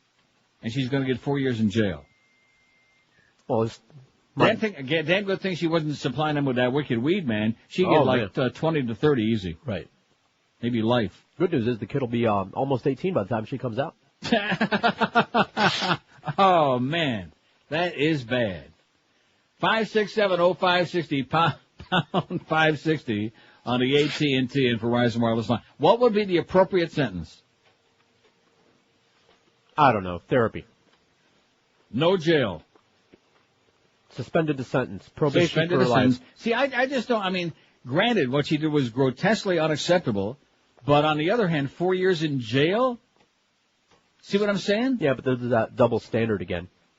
What do you mean? If it had been a guy with a 13-year-old girl, life. Life, Gets life for that. Right. And violent rape all the way through it. WQAM. It smells like doo-doo. WQAM, hello. Neil. Yes, sir. Can I read you something real quick on Neil Bush? Go ahead. This is out of the Week magazine. It says, President Bush's brother admitted to having sex with a string of women while on a business trip to Asia. Already had that a long time ago, sir. Thank you. Already had that a long time ago, remember? I do. Ages ago, like 2-3 weeks ago. But thanks anyway, Pally. He didn't know they were prostitutes. What? He didn't know they were prostitutes. Anyway, let's see. Scott till 2 p.m. What does this mean? I don't understand what this addition means to our best of thing then. I don't know. Just read it as is. It says Scott until 2 p.m. at the Shell gas station on Sheridan Street, just west of I-95. So in other words, he's there now? Or on his way or going to be there, yeah. Well, that's like by your house. Right. The Shell gas station on Sheridan Street, just west of I-95. Look for the QM van. Scott's going to be there, Scott Jr., with our Best of Neil merchandise and accepting toys for the Joe and Mark Toy Drive. And then later on, 4 to 6 this afternoon, the van will be at 7-Eleven at 4451 Davie Boulevard. You can go in and get a whole bunch of pickled eggs and them sausages, man. Oh, man. Just stick your hand in that big jar and pull a good one out. You must not have been into a 7-Eleven in a while. In fact, if you close your eyes... Yeah. What do you mean by that? They've really come a long way. I'm just joking around. Why are you so defensive about 7-Eleven? You got something going on with somebody at 7-Eleven? Is that what it is? Boy, I wish. Look for the QM van today, 4 to 6 at the 7-Eleven, located at 4451 Davie Boulevard, just north of Griffin Road. Spin the wheel for prize. I'm assuming Miguel is at that one? We're assuming. And then 7 to 9 o'clock tonight, Josh Cordes will be at Tony Roman's for Hurricane Hotline. You can warn Josh about working on his show. I guess he's already been warned. Located at Ludlam Road and US 1 at Coral Gables. And like I said, till 2 o'clock, Scott is in a QM van. Let's raise a few $100 today again. We'll certainly get over the $46,000 mark. For sure, won't we? Be damn well better. Because going into today, we had 40,580, which means we need 420 today. And with all of these damn appearances, we ought to do that like falling out of bed in the morning, right? I would think. Right. WQAM, hello.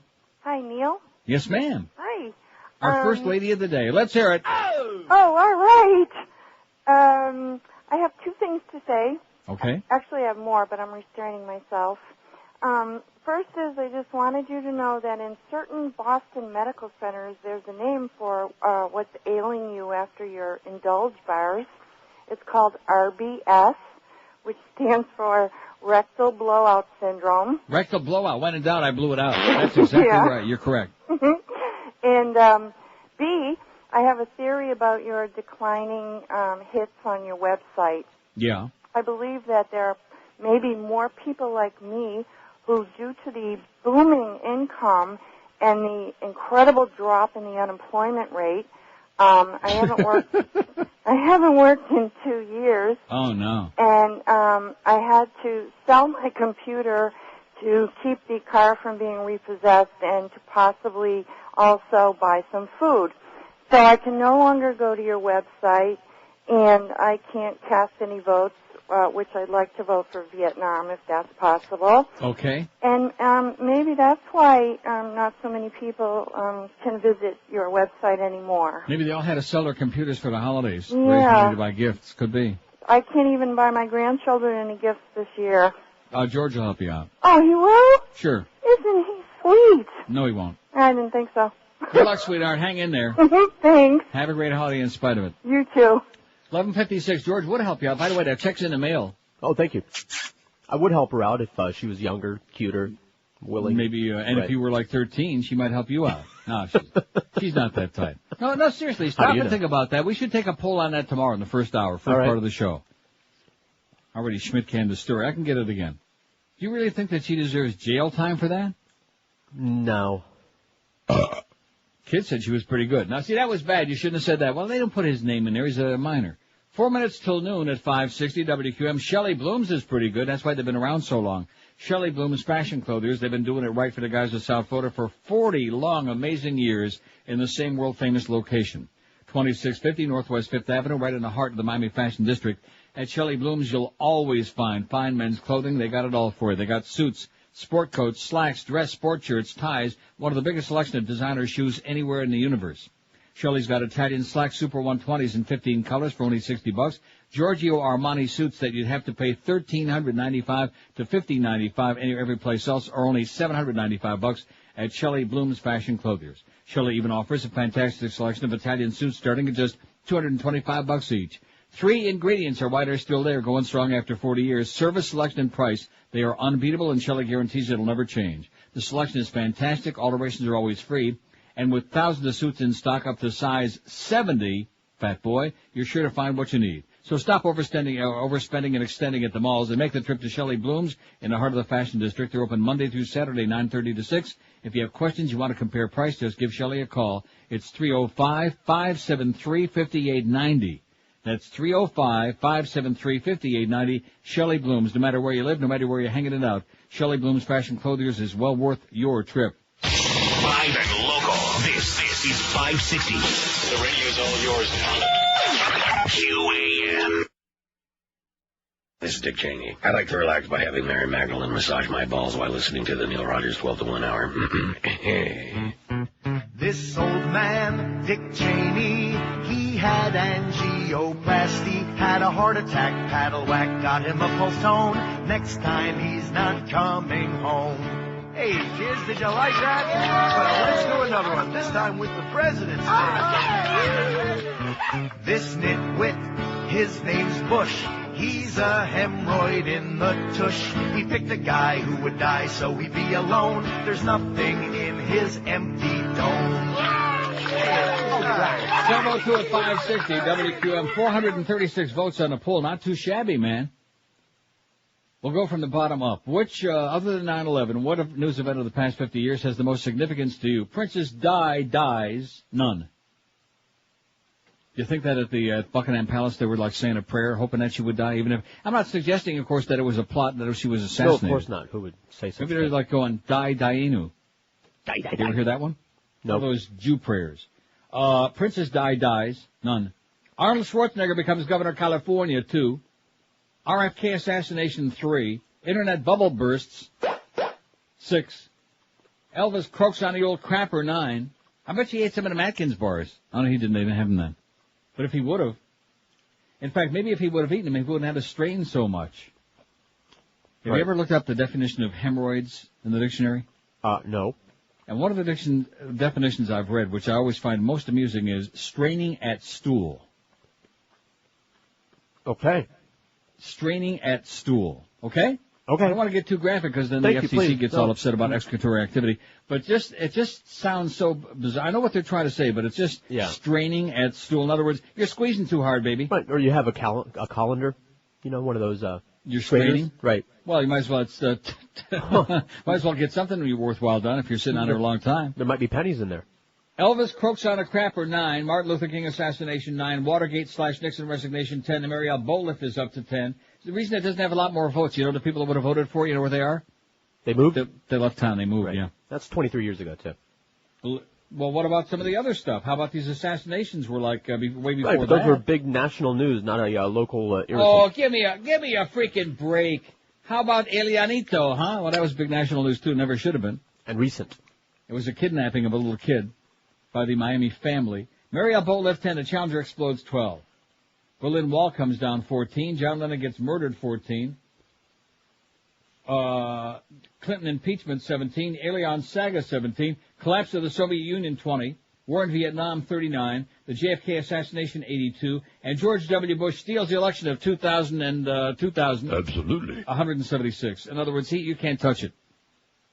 It's in a league of its own. But Josh and I are correct. If we would have put 9/11 on there would have been no contest. There's only one way to know for sure. In other words, you want to put that on there now. Oh, whatever. I really don't care. I'm just okay. saying. It just makes more work for Eric, but if Eric don't mind, all he's got to do is take a couple of words off and add that one thing on there. Okay. Take the 4, 3, whatever, 2 words and a number and a comma. Is he listening? Call him up and tell him. He'll be pissed off, and then he's got to put 9/11 on there. That's all. Just 9/11. Okay, right. And we'll see. I think it'll do well. I think it'll come in second. Yeah, well, probably Teddy Botswana, your guru down there in Kendall, your butt licker, your groupie, your sycophant. He'll probably vote 300 times. Oh, see, George was right. Yeah. George knows his crap, man. That's it. It must be that. If I'm right, it's because of him. See, I already got an excuse. I'm no fool. Oh, and guess what? People have the flu. Oh. That's another major story. Is it a big story? No, of course it's not a big story. Every year at this time, people get the flu, and there are people who die from the flu every single year. Are people swooning and falling on the ground from the flu everywhere? No. We have like a major, massive epidemic, this pandemic they've been warning us? No. But that's all they can talk about. And, of course, now, like I told you yesterday, the the CDC is running out of vaccine. Because they got everybody whipped up to such a frenzy to go get their damn flu shots. Now, doesn't this make you feel confident? Remember they were talking right after 9/11 about a bacteriological attack? Remember that? Yeah. And it was going to be smallpox. It was going to be whatever, anthrax. And they made all those zillions of doses of smallpox vaccine. Well, it really gives a lot of confidence to see how they're dealing with something as mundane as the flu, which isn't exactly like a pandemic, like I said. But they're running out of vaccine. And so they're having to buy that very, very dangerous European vaccine, even though it's made by the same manufacturer, just like all the drugs are here in Canada. If it's not made in the USA, it must be really dangerous, unless it's made in China, because those communists are good buddies. And by the way, you assholes on Taiwan better shut up. Or else. 5670560, pound 560 on the AT&T and Verizon wireless line. WQAM, hello. Hello, QAM? Yes, sir. Hello? Speak to me, yes. Yeah, I'd like to talk about two domestic terrorism things. One was the Alfred P. Murrah building. That was a big story. And the other one that I'd like to ask you about, whatever happened with the poisoning of the Tylenol pills? Didn't that get swept under the carpet pretty well? No, they arrested some asshole for doing that. 5670560, did they sweep it under? I think they swept the Tylenol right under the carpet. I found a couple the other day, as a matter of fact. Extra strength, they were pretty good. Yeah, codeine, Tylenol. Should have taken them before I ate them Atkins bars. Or instead of. Like bound me up a little bit. I think that's probably a pretty good piece of advice. Eat like a whole bunch of Swiss cheese before you eat, because Swiss cheese don't have like any carbs. Okay. So eat like a whole bunch of Swiss cheese. In fact, maybe some French onion soup would be good first. The only problem is that the onion soup is Hasidic. It's very acidy. Have you ever had, you like that, right? Of course, lots with a thick layer of cheese on it? Oh. That's one of my favorites. So good. But the only problem is that's like a primer. And it gets your stomach gurgling already before you eat the Atkins Endulge bar. I'm serious. If you're one of the people who doesn't have any sensitivity to maltitol or any this is the greatest thing. If you're a fat piece of crap like me, you'll love these. Just manja. But if you have any kind of sensitivity, when in doubt, watch out. So don't tell anybody I didn't warn you, okay? I'm warning you loud and clear right here. WQAM, hello. Die, you faggot. Okay, someday I will, and you will too, probably first. WQAM, hello. Hello, Neil. Yes, sir. Yeah, I heard you talking about the poll earlier today about Mad Dog and Jim Rose and all that stuff. No, Jim Rome was not on the poll, sir. Jim Rome was not. I'm sorry. Jim Rome is not on this radio station, thank God. He's an overgrown 5-year-old child. No, but I think all these football fans, they really suck Mad Dog's ass a little too much, you know? Yeah.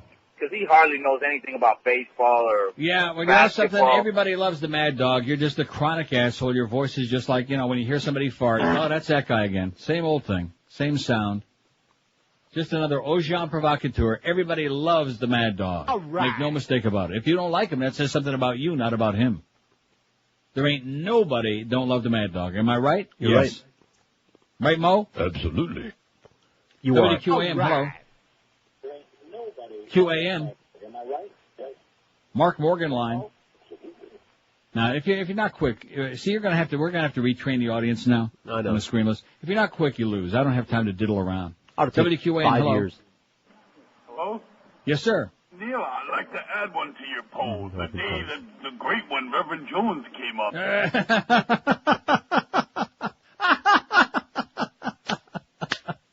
Now he's talking through a tin can. I love it. Or through somebody's can. Rectum. Probably his own. See, now you don't like him. I find you a real hard ass. Yeah. Oh, now look at that. Eric, you're the best, Eric. I keep faxing him, emailing him all these million, and I apologize for that, Eric, but it's just, I'm not doing it intentionally. There's just a lot of important crap I'd like to get out there to the 10 people who read our website. So I'm loading him up the last 2 days with a whole bunch of extra stories, more than usual, but he's handling it. He's probably handling it right now. The baloney. What news event of the past 50 years has had the most significance to you? Now, let's see. We got, is it on there? 9/11's already got 3. See? I told you it's going to move up there, but it'll never it'll catch... do well. No. Bush will never... What? It'll never catch Bush. You're wrong. Okay. It's going to zoom on by like the Bushmeister is standing still, like he's in the prone position. And don't forget to check out the WMD countdown. I should be promoting that a hell of a lot more. I only discovered that by accident this morning because I haven't looked at it for a long time and that thing either. And I clicked onto it and I keep my speakers turned off on my computer because otherwise every time it reboots it rehits click, rather, click, it click. Makes a click. You want to hear it? I know what it sounds like. Well, I want everybody to hear it. Maybe they don't know what I'm talking about. Makes that clicking sound. Come on, you can do it. I guess if I just clicked refresh instead of waiting around. There we go. Hear it? No. How come I didn't do it? Mm. How come it ain't making no clicking sound? Because you wanted Don't tell me my speaker died.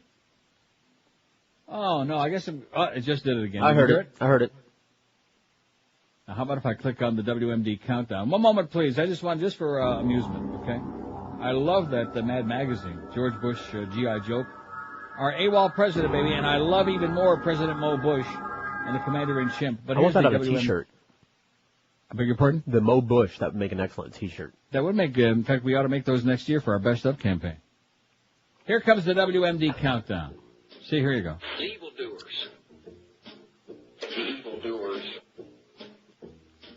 Hands of evildoers. Axis of evil. Great evil is stirring in the world. Our struggle is against evil people. We fight evil. Evil weapons. Evildoers. Evil right-wing assholes, right. That's a beautiful thing. What? Clicking up a storm now. Just for the hell of it, just to make up for that few moments when it didn't. It's clicking like crazy. So check out the WMD countdown by all means.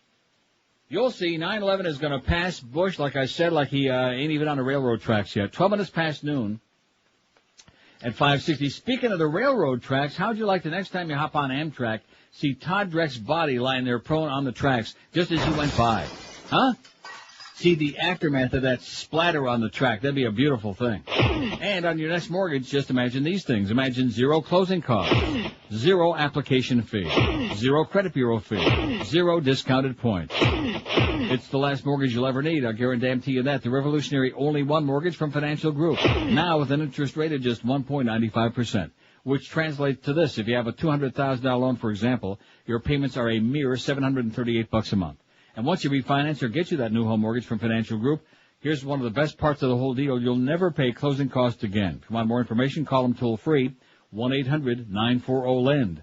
Grab yourself real financing, power with a low-rate mortgage. You can move to your next property without any further cost or expense. The only one mortgage from Financial Group. It's a whole new way to buy. You pay 0 underwriting fee, 0 doc fee, 0 prepayment penalty, and 0 closing costs, even when you move to another property.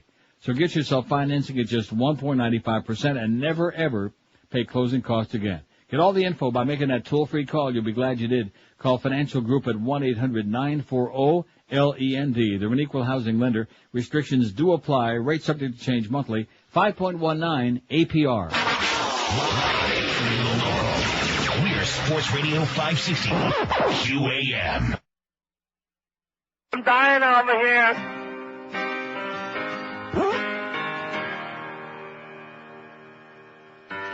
Diarrhea, I do believe I've got you. Yeah. Diarrhea, my bathroom smells PU. Running out of TP, just don't stand in my way. 'Cause now I've got to go.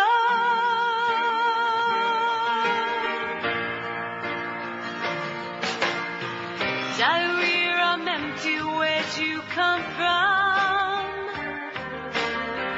Haven't eaten a thing for 2 whole days. I tried white rice and chicken broth, but nothing seems to work. My hemorrhoids are swollen, they feel like they're in flames. I think I've lost some of my colon and I'm ready to go buy some Depends. 'Cause I have tried Imodium, still have diarrhea. Oh Lord, I've got the runs. Yes, I tried KO peptide, but it's too late. 12:17 at 560 WQM. And ain't no laughing matter, I'll tell you that right now.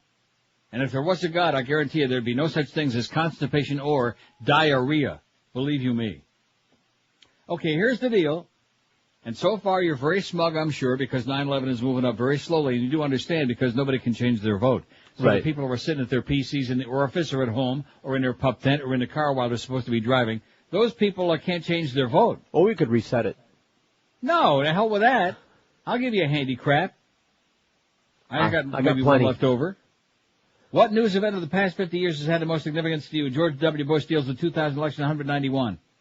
JFK assassination 85. War in Vietnam 44. That should have more. Collapse of the Soviet Union 21. Clinton impeachment 17. The Alien saga 17. John Lennon gets murdered 17. 16-4, the Challenger explodes. Berlin Wall comes down 14. Martin Luther King assassination 11. Mariel Boatlift 11. 9/11's got 10. It's only been on there a few seconds. About 30, man. Right, got 10 already. Watergate/Nixon resignation 10. Elvis croaks on a crapper 9. Internet bubble bursts 7. Arnold Schwarzenegger becomes governor of California 3. RFK assassination 3. And Princess Di dies. Finally got 1 vote. Finally. Out of 467. Well, that's probably the lady who faxed this thing. Here's a fax that says, I won't say I dislike Mad Dog. Well, this is so sad. I won't say I dislike Mad Dog, but his political views are just to the right of Attila the Hun. And you're right. He's a real right-wing boy, loves the Bush man. And of course, but that's not just him. 99% of the jocks, especially the white ones, are good old Republican boys. And, Jim Bunning and all of those guys. Whizzer White. All of these people. Who was the Schwarzer from, where the hell was he from? That resigned from the Congress. What the hell was his name? Well, all these ex-jocks, man, they're all Republicans. And of course, Jack Kemp, although he's a lot more moderate than most. Steve Largent, there's a good example. Right-wing fanatic. It goes with the territory. They're brainwashed into that. And of course, they have to take that political stance because what else are people going to say about a bunch of guys that take showers together? Right? So it's a cover-up. You're gay. Yeah, that's right. So it's a cover-up. They have to be like the homophobic and macho and all. But I mean, geez, he doesn't do a political show, thank God. Can you imagine that? No. The Mad Dog on politics? I can't even begin to imagine that. Let me see. How's that 9/11 doing? 11? You're gonna 11 for 9/11. If you have to physically push it up there, you're gonna. No, I'm not. I'm not going Carry to it touch on it. up there. I'm not going to. You're touching it. No, I'm not. I am touching it, as a matter of fact. Squirt, squirt. No, nothing's happening. Oh, it is. Look at this. Please excuse my ignorance, says this fax, but who the hell is Reverend Jones beside an obsessed chronic, and what's his significance in the program? It's signed Obsessed Chronic. And if you look at the printing on here, you know, it's hey, just another one of the crowd, Pally. Just another one of our obsessed chronics, of which we have many. About 30, man. 30,000. Right. Oh, brother. Oh, guess what? What? Rollout of controversial Iraq contracts delayed. After all the embarrassment, the Pentagon yesterday delayed the issue of $18.16 billion in U.S. tenders to rebuild, I like them chicken tenders, to rebuild Iraq amid criticism over the exclusion from bidding of firms like, from France, Germany, Russia, and other war opponents like Canada, eh? And boy, they're pissed. They're foaming at the mouth here. I'll tell you right now, they are pissed. I think Canada might invade Niagara Falls. They might hold back bacon. They might invade, we'll start small, like Dunkirk, New York. The prime contracts were set to be advertised last Friday, but were delayed while high-level policy decisions took place. A further delay was announced yesterday after earlier promises of release Monday and Tuesday. Deirdre Lee, Director of Defense Procurement at the Pentagon, attributed the delay to questions being addressed by procurement experts, said she hoped the contracts would be advertised within the next few days. The 26 contracts are funded by money appropriated from the U.S. Congress and cover electricity, communications, public buildings, transportation, public works, security and justice. And see, another thing that they can accomplish by not letting Germany and France and Canada and some of the other countries that had some common sense, by not letting them bid on these, is that means more money for the American companies because they won't have no more competition, see? Less competition for their good friends in high places with the big bucks. That's what it's all about.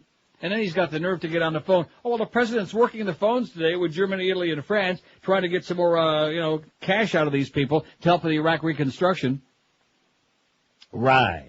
It's called pulling back with one hand and pushing with the other. It's like when mom says, "Oh my God, you're getting so fat," and then she shoves all that food in front of your face at the dinner table. See what I'm saying? Like my mother, the same thing. "Oh my gosh, why don't you try to lose some weight?" And then she starts shoveling 16 different courses in front of your face. Same old crap. Pushing with one hand, pulling back with the other. Kind of like Wally Hennessy in the stretch at Pompano Park. How are we doing with that 9/11 thing? Under 14. You'll see by the time I sit my ass down here, 7:30 or 7:45 tomorrow morning, and you and I start to ejaculate, you'll see. All right. And you'll see. 5670560, pound 560 on the AT&T. Verizon wireless line. How's Scott doing out there at the QM van? Any reports yet? No update yet. Well, he just got there. I don't even know when the hell he got there. Just kind of like an afterthought. Well, I guess he likes being out there and doing something. Might as well parade his ass around before he gets suspended. Well, look, everybody's got to get suspended at least once by Greg Reed so we can walk around flexing his muscle. I'm Greg Reed. I'm the general manager. Nobody F's with me. Well, that's not what I heard. Scott will be till 2 p.m. at the QM van, the Shell gas station on Sheridan Street, just west of I-95, with our Best of Neil merchandise. Let's go. Let's get with it, okay? Is it raining today again? Not that I see. No, see, not like yesterday was the end of the world, and we still did almost $600 yesterday. It wasn't too bad. Unbelievable. Even though we almost got rained out, we didn't expect to get squat. And thanks in large part to some very nice ladies who came by and wrote out $100 check, $140 for abandoned pet rescue. Thank you, ladies. They cared enough to send their very best. Yeah, actually, we did get $600 yesterday. Did we? Well, how come you just tell me that now, Josh? Well, the show ended make when me I look got bad? the Is that it? details. George probably told you to do that to make me look bad. That's right.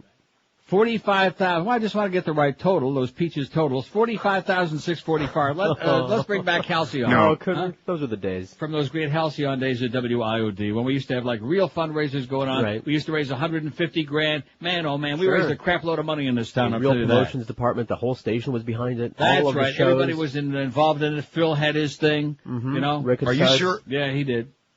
Rick and Suds had their thing. The Goddess had that bit. Oh, and speaking of the Goddess, I haven't played it all today yet. Wait till you hear this. Randy. What? Hello, Randy. What? Are you listening to me? No. Don't you like that? Where the hell did that come from?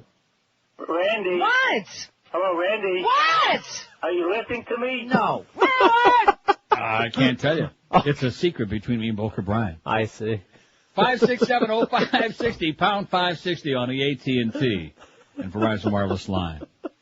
Those were the days. You're right. I mean, now we're like treading water now, especially after Pharrell got Schmidt-Can, man. We were like, the station was floundering, thanks mostly to Mo. Absolutely. And then they brought in Pharrell, and all of a sudden, how many times did I say it on the air? About 30, man. And he brought us back, the great white hope. All of a sudden, he revitalized WQAM. We had some energy and excitement. The audience was foaming at the mouth, like that all the time. And then once he got Schmidt-Can, which, the less I say, the better. Believe me, it wasn't a one-sided deal. I wish him all the luck in the world, but he has this habit of getting his ass fired, you know what I mean? What are you going to do? But anyway, at that point, we were really like on, you can see it in the numbers, too. We're on the verge of going through the roof, and now all of a sudden, we're on the verge of like falling through the flow. You can feel it. You can smell it. It's either Mo's bag or something. You can smell it. I can smell it all the way up here. By the way, it snowed like crazy over the weekend, and that roof caved in. What a bunch of, when I heard that, it just made me want to cry. The assholes at Channel 4. All the snow on the roof of the building from the big storms over the weekend caused the roof to collapse at the Uptown Theater in Toronto. Well, guess what? There wasn't any snow here, you morons, you jackasses. And like I said before, this is what the media does. I don't see anybody correcting the Michael Jackson hysteria about that memo. I don't see any corrections on some of the websites today so far. This show is the only place, and CNN to their credit, although they're not talking about it enough. Certainly not on balance with what they had yesterday. Like, oh, this is the end of it. Just throw it all out. Forget about it. No way. No way he's going to get off the hook this time. That woman who's getting the 4 years in jail with a 13-year-old, believe me, that kid was at least 3-4 years too old for Michael. Yeah. Right. Right. I mean, he's in there with like 9 and 10, 11-year-old kids in Vegas feeding them booze and cigarettes, and God only knows what else doing to them, although they have a pretty good imagination. And all these apologists and all this spin going on. See, there is no news in America anymore. It's all spin. Right. It's not just on Fox. It's everywhere. It's all spin all day. It's like a goddamn dryer that just won't shut off, or a washing machine that's stuck in a spin cycle. They all spin all the time. Even the Jews with their dreidels this Chinooka, look what they're doing. They're spinning it. 27 past 11, or past noon. I can't get the time right today. That's because everything like yesterday is going by so fast. Mm-hmm. You think it's the Atkins stuff? Yeah, maybe that's it. maybe. Although I didn't eat any before the show yesterday. Maybe my psychic powers, maybe I knew I was going to get like all wound up. Like a dreidel. Hey, if your hair can't be wound up because there ain't enough of it to make like a bun. Isn't that what Mitch Lewis used to have? He had a ponytail that kind of looked like a bun, like my grandma. Anyway, here's the answer to get your hair back. Chuck Alfieri. Forget about these other fakers that have come down the pike, these Johnny-come-latelys. Charlie's been around for over 25 years, and the reason he's been in business so long is because the smart guys know that the best-looking system in the world is Charlie's natural hairline system. It looks like real, honest-to-goodness hair growing out of your scalp, as opposed to straw. And I'll give you so many examples, man. Sam Donaldson looks like crap. Dennis Kucinich, good guy, looks like crap. Mo, bad guy. Absolutely. And looks like crap. With that muskrat look. So if you want to look better and younger than you ever dreamed you could again, call Chuck Alfieri. There's no obligation. He'll bring your ass in there, sit you down, and he'll show you just how much better and younger you can look. And you got the 30-day guarantee. After 30 days, if you don't look and feel a hell of a lot better, if you're not getting all kinds of action, you get your money back. You got nothing to lose but that shiny, ugly bald spot that makes you look so old. And speaking of so old, be sure to mention my name. Mention Neil Rogers when you call. You get an extra $200 off the already low price. Charles Alfieri, a great place to get your hair back for the new year. Give yourself a gift. 1-800-321-2413 is the toll-free number to call. 1-800-321-2413, or log on to Charlie's website at charlesalfieri.com. Actually, Troy Stratford would say Charles Alfieri, but he ain't here today. Live and local. This is Sports Radio 560 QAM. Yourself.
2 journalists and 2 soldiers injured in grenade attack near Baghdad. One of the journalists was Michael Weiskopf of Time magazine. He's in satisfactory condition. He's going to be okay. You know Michael Weiskopf from Time? No.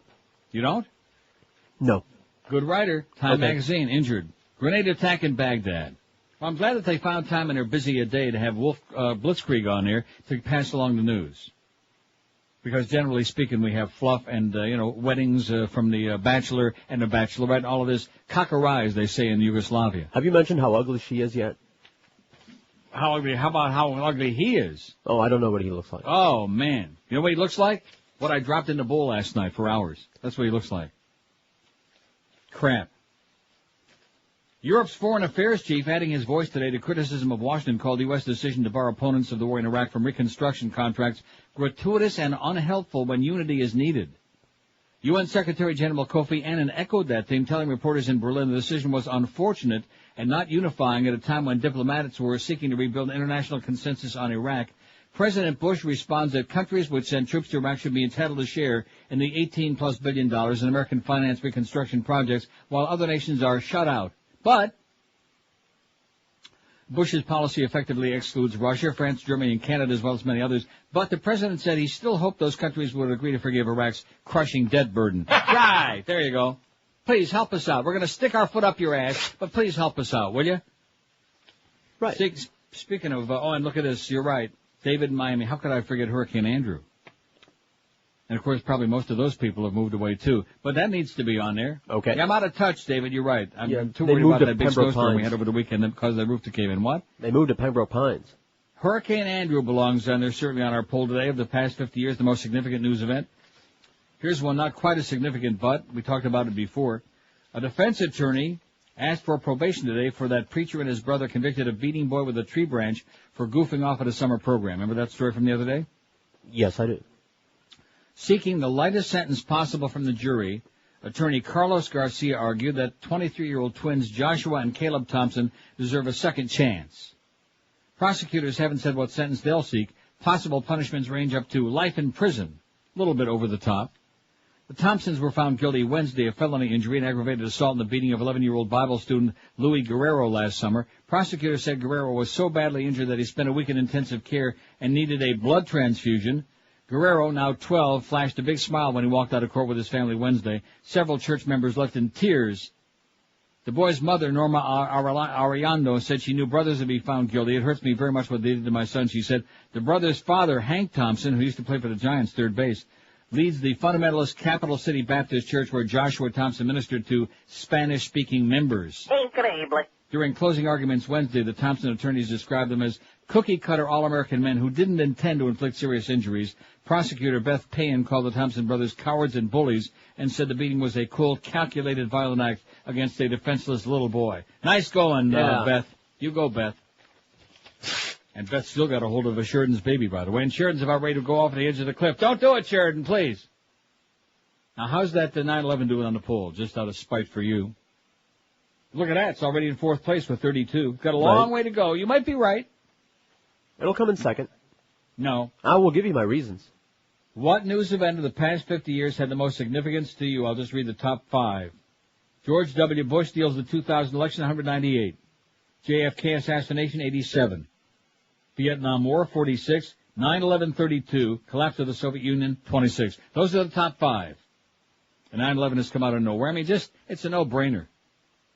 If it doesn't come out on top, there's something desperately wrong with this crowd. You've probably already talked to Eric and put the fix in. That's right. WQAM, hello. Panicon! WQAM, hello. It's for you. Yeah, it was for me. 5670560, pound 560 on the AT&T and Verizon wireless line. No, this one's for me. This is my favorite line. It's line 9. QAM, hello. I hate niggers. Oh, great. Dump it. Brilliant. Isn't that good? Hey, listen, what can I tell you? That was him again. That was the breather. That's Eddie. I'm telling you right now, that's Eddie. No doubt. This is his new deal, okay? Because there's nobody anywhere crazy enough as Eddie. That's him. Guaranteed. WQAM, hello. Ew! Yes. Luann's got the tick. Yeah, we know what she's got. In fact, she's probably got some diseases they haven't discovered yet. I think that was Eddie. Was that Eddie? No, I think that was Troy doing a voice. 567-0560, pound 560 on the AT&T. Or maybe it was Roy doing a real phony voice. Roy Foster. No relation to Bud Foster, by the way. Sorry, Bud. WQAM, hello. Yeah, hey, how you doing today? Pretty good, sir. All right, yeah, I'm just calling. I moved up here to Sebring, Florida, which was really a bad mistake in itself. Terrible mistake. I know, but hey, land and property is cheap up here, so I can catch your show. It does reach all the way up here, and that's about it. And just to say, hey, you're a breath of fresh air compared to what's up here. Amen. Well, hey, listen, we're big in Sebring, man. Have a great day, pal. Good luck to you. Don't unpack. That's my best advice. Don't unpack. I'm not. Bye-bye. Good luck. He moved to Sebring, Florida. Boy, it's one of the few places you could move to from South Florida and actually be like, wish you would never left home. Right. Sebring. Ever been there? Oh, sure. I've been through there real fast. Right, exactly. Got a ticket because Isn't I was that going through like there on real the fast. 27? Yes. Isn't that one of the places you go through if you go like to Tampa on 27? Yes. Like, what are some of them other little towns you go through? Immokalee. No. Ocala. Immokalee is when you go west Alligator Alley. Okay. You're confused, man. Immokalee's not on 27. Immokalee is down there on the alley. That's thereabouts. What else is up there? Dunedin? No, Dunedin. I don't know. Lutz. Dunedin is over on the west coast. That's by Sarasota, man, and Bradenton. That's Dunedin. I'll name all these Yahoo places I'll until tell you we one find thing, one. man. It's a good thing that you spend most of your time in North Carolina and Montana because you sure don't know your Florida geography, man. No, I stay You out of probably Florida. ain't even spent no time in Two-Egg. No. You ever been through there? No. Stoplight. No, seriously. There's a stoplight. It's even smaller than Pahokee. Two-Egg. Yeah. Panama City. Intersection. Anyway, you're throwing me off because you don't know the answer to the question. All the little, great little towns. Where the hell's a map? You got a map somewhere? Yeah, I do. On the internet. Florida. Yeah, get a Florida map, and when we come back, I want to check out some of them little towns. No, because you go through, you have to slow down through some of them towns. They got like a Wendy's and a McDonald's, and they'll have like a Dairy Queen. Right, a Sinclair gas Because you're station. talking about like when you go on the alley to go west, like if you're going over to Fort Myers or Naples, God forbid, then you got them Immokalee, and what's the other one? There's some other where you get on US 2062 and take that strawberry shortcut. You better get around, man. Hop in that SUV this weekend as George is gonna be off next week. I know that breaks Teddy Botswana's heart a lot. But I'm gonna be out of the swamp. Oh, you're gonna be gone? No, I won't be going into the swamp, which is where those places are. Oh, I see. Like Sebring. No, actually, George is going to be touring the state of Florida in his SUV without the rest of the family. He's just taking off. He's going to, evaluate life, think about things. You just don't know all the great places you've missed, all them little towns. Right. In fact, Avon. Avon Okay. calling. One of the places is Avon, and they got a restaurant. They're a German restaurant in Avon. I bet you somebody in this audience knows what I'm talking about. Maybe it's still not there, but it was, and they had like a buffet. They had like a German buffet once upon a time, and it was pretty good. Are you sure? In Avon, right up there by the old lake. 1242 at 560 WQM. Have you ever tasted one of those meal replacements? Oh, man. Woo! Check out how much sugar they have and how much they'll make you, like, sit on that pot. Now there's a great product that tastes great and is sugar-free. I sure wish I had some here. They sent a whole bunch of it for me, but unfortunately to the wrong place. They sent it right there to you. Enterex Diabetic is truly the best-tasting meal replacement drink ever formulated for people with diabetes and for people who are looking for a reduced sugar intake. Fat slobs like me. It's sweetened with Splenda brand sucralose, so there's no nasty aftertaste like you get with the drinks that use saccharin or aspartame. And Enterex Diabetic is complete a balanced nutritional supplement that provides fiber and antioxidants, that it's low in saturated fat and cholesterol, and it's also gluten-free, lactose-free, and it won't make you spend one extra minute on the old pot. An 8-ounce can provides 237 calories of deliciously healthy nutrition that's internationally recommended by doctors and dietitians. So don't sacrifice proper nutrition when you're short on time. Try Enterex Diabetic once. You'll never go back to whatever you used before. The makers of Enterex Diabetic are so sure you're going to love it, they're giving away free samples just for the asking. Go to their website at www.enterexdiabetic.com. That's E-N-T-E-R, enter diabetic. What'd I say? Enterex, E-N-T-E-R-E-X, diabetic.com, all one word. Or call them 1-866-368-3739. 1-866-368-3739 and tell them that old diabetic Neil sent you for the delicious one, E-N-T-E-R-E-X. Live and local. We're Sports Radio 560 QAM. Then Neil Rogers.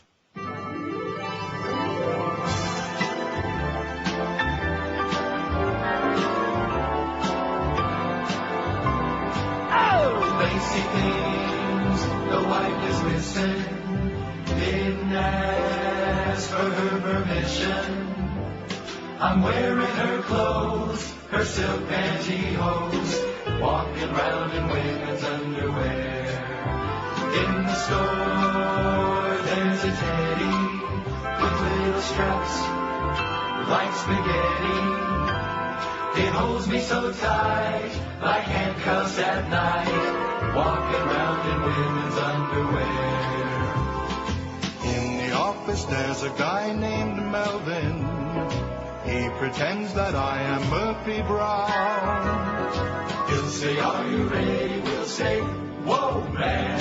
Let's drink until the wife is out of town. Later on, if you wanna, we can dress like Madonna. Put on some eye shade and join the parade. Walking around in women's underwear. Lacy things missing. Didn't ask permission. Wearing her clothes, silk pantyhose, walking round in women's underwear. Walking round in women's underwear. All right. Walking round in women's underwear. 1248 at 560 WQAM. One of the things I despise, I love the internet, don't get me wrong. One of the things I hate about it is when you do a search and you want to find some information, and instead of getting information, where to buy maps of Florida, where to buy this, where to buy that. I don't want to buy a map, I just want to see one. Right. Or like if you want to print out a calendar for the next year, you know, it's like only early in the fall, but you want to see a calendar for the next year. Where to buy next year's calendar, and eventually you can find one, Well, but I don't on have time to dick around. You got one? On Yahoo Maps, which is where you should always go. Oh. So, yeah, I got it. Avon Park, Lake Wales, Moorhaven, Lake Placid, Belglade, which is not actually on 27th, but it's right there. Clewiston. Clewiston, there you go. Right. Bean City. I've never seen that. That's on 27? Okeelanta. I'm going up 27 with my I've never Yahoo been in map. Bean City. Interactive. I'm following the road. Bean City. I'm looking at it right now. South of the lake. Bean City? Okeelanta. Get out of here. I'm sure these are just like gas stations with post offices in it. Lake Harbor. See, these are the kind of places These must be places without like even a stop sign or a gas station or a stoplight. What? Watson. It's just, you know, like a little bar and grill. A little blip on a map where like 4 or 5 people live. Avon Park, man, that's where it's at. I'm telling you. There's a place called a German restaurant. Now, why would you think there'd be a German restaurant in Avon Park? Don't ask questions. There's a place called Hooker Point. Oh, that's for you. Right south of the lake. No, not my bag. I don't buy it. And there's a place they named after Screwan. What's the point? Sugarton. Shawnee. Yeah, never heard of it. Okay, that's enough. Here's the facts that I had to vote for the JFK assassination as the most significant. I wonder how many of the other listed events would have ever occurred had the assassination not happened or the culprits caught and fried. Seems like half of those listed qualifiers. Good point. Excellent point. Speaking of ineptitude, trying to cut down on clutter, clerks at a federal courthouse accidentally destroyed search warrants in the case of that University of South Florida professor charged with aiding terrorists. The mistake was discovered last week when attorneys for Sami Al-Aryan requested copies. The documents contained affidavits from federal agents that supported 1995 searches of Al-Aryan's home and offices and were among thousands of documents shredded sometime between 1998 and 2002. U.S. District Judge Thomas McCoon told defense attorneys Linda Moreno and William Moffitt he had asked federal prosecutors and FBI to search his file for their copies. Moffitt said Tuesday he's researching how the absence of original documents could affect the case. U.S. Attorney Paul Perez said the document destruction should not affect the office's ability to prosecute. You ready for that? Oh, well, we don't have them documents around. We'll see if we can find a copy somewhere. The most disgusting story, one of them anyway. And then I saw their pictures on TV this morning, but I'm not going to say anything about it, of course, because that would be bad. But it sure brings back memories of that scumbag bitch Susan Smith in South Carolina. Clinton, Illinois. A woman and her boyfriend were charged with first-degree murder yesterday in the deaths of her 3 children who drowned when their car plunged into a lake in September in what initially looked like a tragic accident. DeWitt County Sheriff Roger Massey said authorities know what the motive was, but wouldn't provide details. Do we know what the details are? No. Well, saw a report on the news. And what they say? That these assholes stood around and jumping up and down like they couldn't get to their kids even though they were only in 4 feet of water, and just let them drown. But that doesn't say what the motive is. No, We know that. No. The sheriff would also not say what the two did to make the car slide off a boat ramp at Clinton Lake, killing the 6-year-old, the 3-year-old, and a toddler inside, other than to say the car went in head first, which is like they should both be forced to go. Head first. Like into Lake Michigan would be good. Maurice Lagrone Jr. and Amanda Ham were each charged with 9 counts of first-degree murder, Massey said. Lagrone was arrested Tuesday in a motel near the St. Louis airport. Ham was arrested in Bloomington. The 2 suspects were on the lakeshore September 2nd when rescuers arrived at the scene. Ham cried hysterically as rescuers tried to free the children. Massey at first said the deaths were being investigated as an accident. Within 2 weeks he started calling them the incident. Lagrone initially was charged with DUI. The charge was dropped last month, and Massey said Wednesday investigators don't believe drugs or booze were a factor. Clinton's a town of 7,500, about 140 miles southwest of Chicago. Susan Smith, Part 2, only in this case 2 scumbags involved in it. I mean, do we have to have a debate about them? This reminds me of Lee Boyd Malveaux all over again. Oh, he was insane. He didn't know the difference between right and wrong. Bullcrap. Fry his ass right now. Let's see, here's one that says, are you thinking of Chalet Suzanne? It's just north of Avon Park in Lake Wales. First time I asked directions while traveling up Highway 27, I was told by the owner of the citrus candy store to go slap through Dundee, past the blinking light and look for the sign, then turn off the highway. Right past, slap through Dundee. I always slap through Dundee. No, I try to slap it.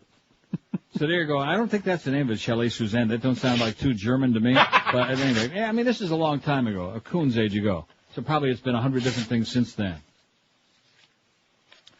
Kerry asked the FEC to block the NRA channel. Always like that, John Kerry, a little bit. Not too much, a little bit. Democratic presidential hopeful John Kerry doesn't want to tune in a National Rifle Association channel anytime soon. The Massachusetts senator sent FEC chairwoman Ellen Weintraub a letter Tuesday asking the commission to block any attempt by the NRA to get a media exemption to campaign finance rules. The gun rights lobby is considering acquiring a TV or radio outlet and seeking the same exemption from campaign finance rules that news organizations have. If the group wanted media exemption, it would be free to say whatever the hell it wanted about candidates at any time and spend unlimited amounts doing so. We urge you to prevent the NRA from hijacking America's airwaves with the gun lobby's money, Kerry's letter said. If the NRA has something to say, it can play by the rules, just like the millions of people in America who do every day. The NRA, financed in part with corporate money, is banned by the campaign finance law from running ads identifying federal candidates close to election in states where they're on the ballot. It contends the rules violate free speech rights and is among several groups asking the Supreme Court to strike them down. God forbid, that's all we need, man. Jesus. Christ. 567-0560, pound 560 on the AT&T and Verizon Wireless line. Without even looking, I bet you 9/11's in third place already. It is. News event of the past 50 years that had the most significance to you. George W. Bush steals the 2000 election 212. JFK assassination 93. 9/11 52. It's got a long way to go. It'll get there. War in Vietnam 49. Collapse of the Soviet Union 29. And look what's right after that. John Lennon murder. Yeah. 19 for the murder of John Lennon and 19 for the Challenger explodes. I mean, John Lennon's murder, was that significant to us? To me? I mean, it wasn't a happy day. No. But just imagine Todd Dreck being in that spot. 12:56 at 560 WQM. It's that most wonderful time of the year. That's what Jimmy Stewart always said. Have they shown that yet? They will. I don't know. Probably. At any rate, it's wonderful for a lot of people, all them gifts and everything, all the parties and getting together with the family. But a lot of people hate the crowded malls. They hate the long registered lines, the crazy parking hassles, and, of course, all the traffic, too. So make your gift giving a little bit easier this year for you and your loved ones. A gift certificate from Dollar Mattress. Call them now toll-free at 1-800-MATTRESS and give the gift they'll be thanking you for year in and year out, and night in and night out, too. Dollar Mattress has got gift certificates in any denomination, and a brand-new bed for the master bedroom makes a perfect gift they'll both enjoy for years. At Dollar Mattress, no phony promises, no bait and switch, just great unbeatable discount prices every day on the brand names you know, trust, and love, now including Stearns & Foster. Dollar Mattress has got the guaranteed lowest prices on Stearns and Foster Hewitt. When you call Dollar Mattress at 1-800-MATTRESS, you pick the day and time for delivery. Any 2-hour window, 7 days a week from 8 in the morning till 10 at night when it's convenient for you, and they show up. Even the Beast is on a bandwagon now. He recently got a great mattress, King Coil, I think it was. from Dollar Mattress, and he's a happy camper, still fat as a pig. Honest Sales practices fantastic service, everyday low prices, same-day delivery, and free setup and removal, all making it so simple to see why Dollar Mattress is ranked numero uno in customer satisfaction. So do the smart thing right now. Call Dollar Mattress. You'll be sleeping like a baby in no time at all. Call 1-800-MATTRESS, 1-800-MATTRES, or you'll find them online at mattress.com. Happy holidays from all your friends at Dollar Mattress. Live and local. This is Sports Radio 560. QAM. Not just the 1 to 2 hour, it's a phenomenon! After years of failed attempted mergers with cable news channels, Disney-owned ABC has decided to launch their own 24-hour news channel. Here's what it may sound like.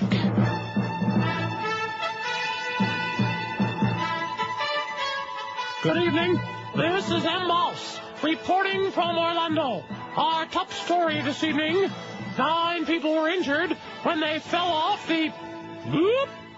Better give me something else. In other news, 4,000 people experienced explosive diarrhea and vomiting while disembarking the... Whoop! Better go over to sports. Here's Goofy. Gosh, Wick, I've got nothing. Back to you. Okay, then. Good job there, Rain Man.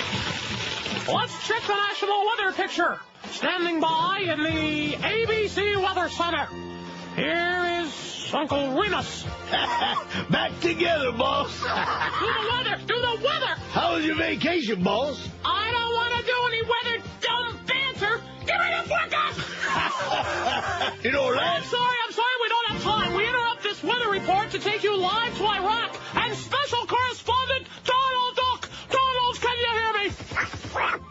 I can't understand you, Donald. I think we're having some problems with the satellite. Can you be more clear? I'm not getting it, Donald. No, still don't have you.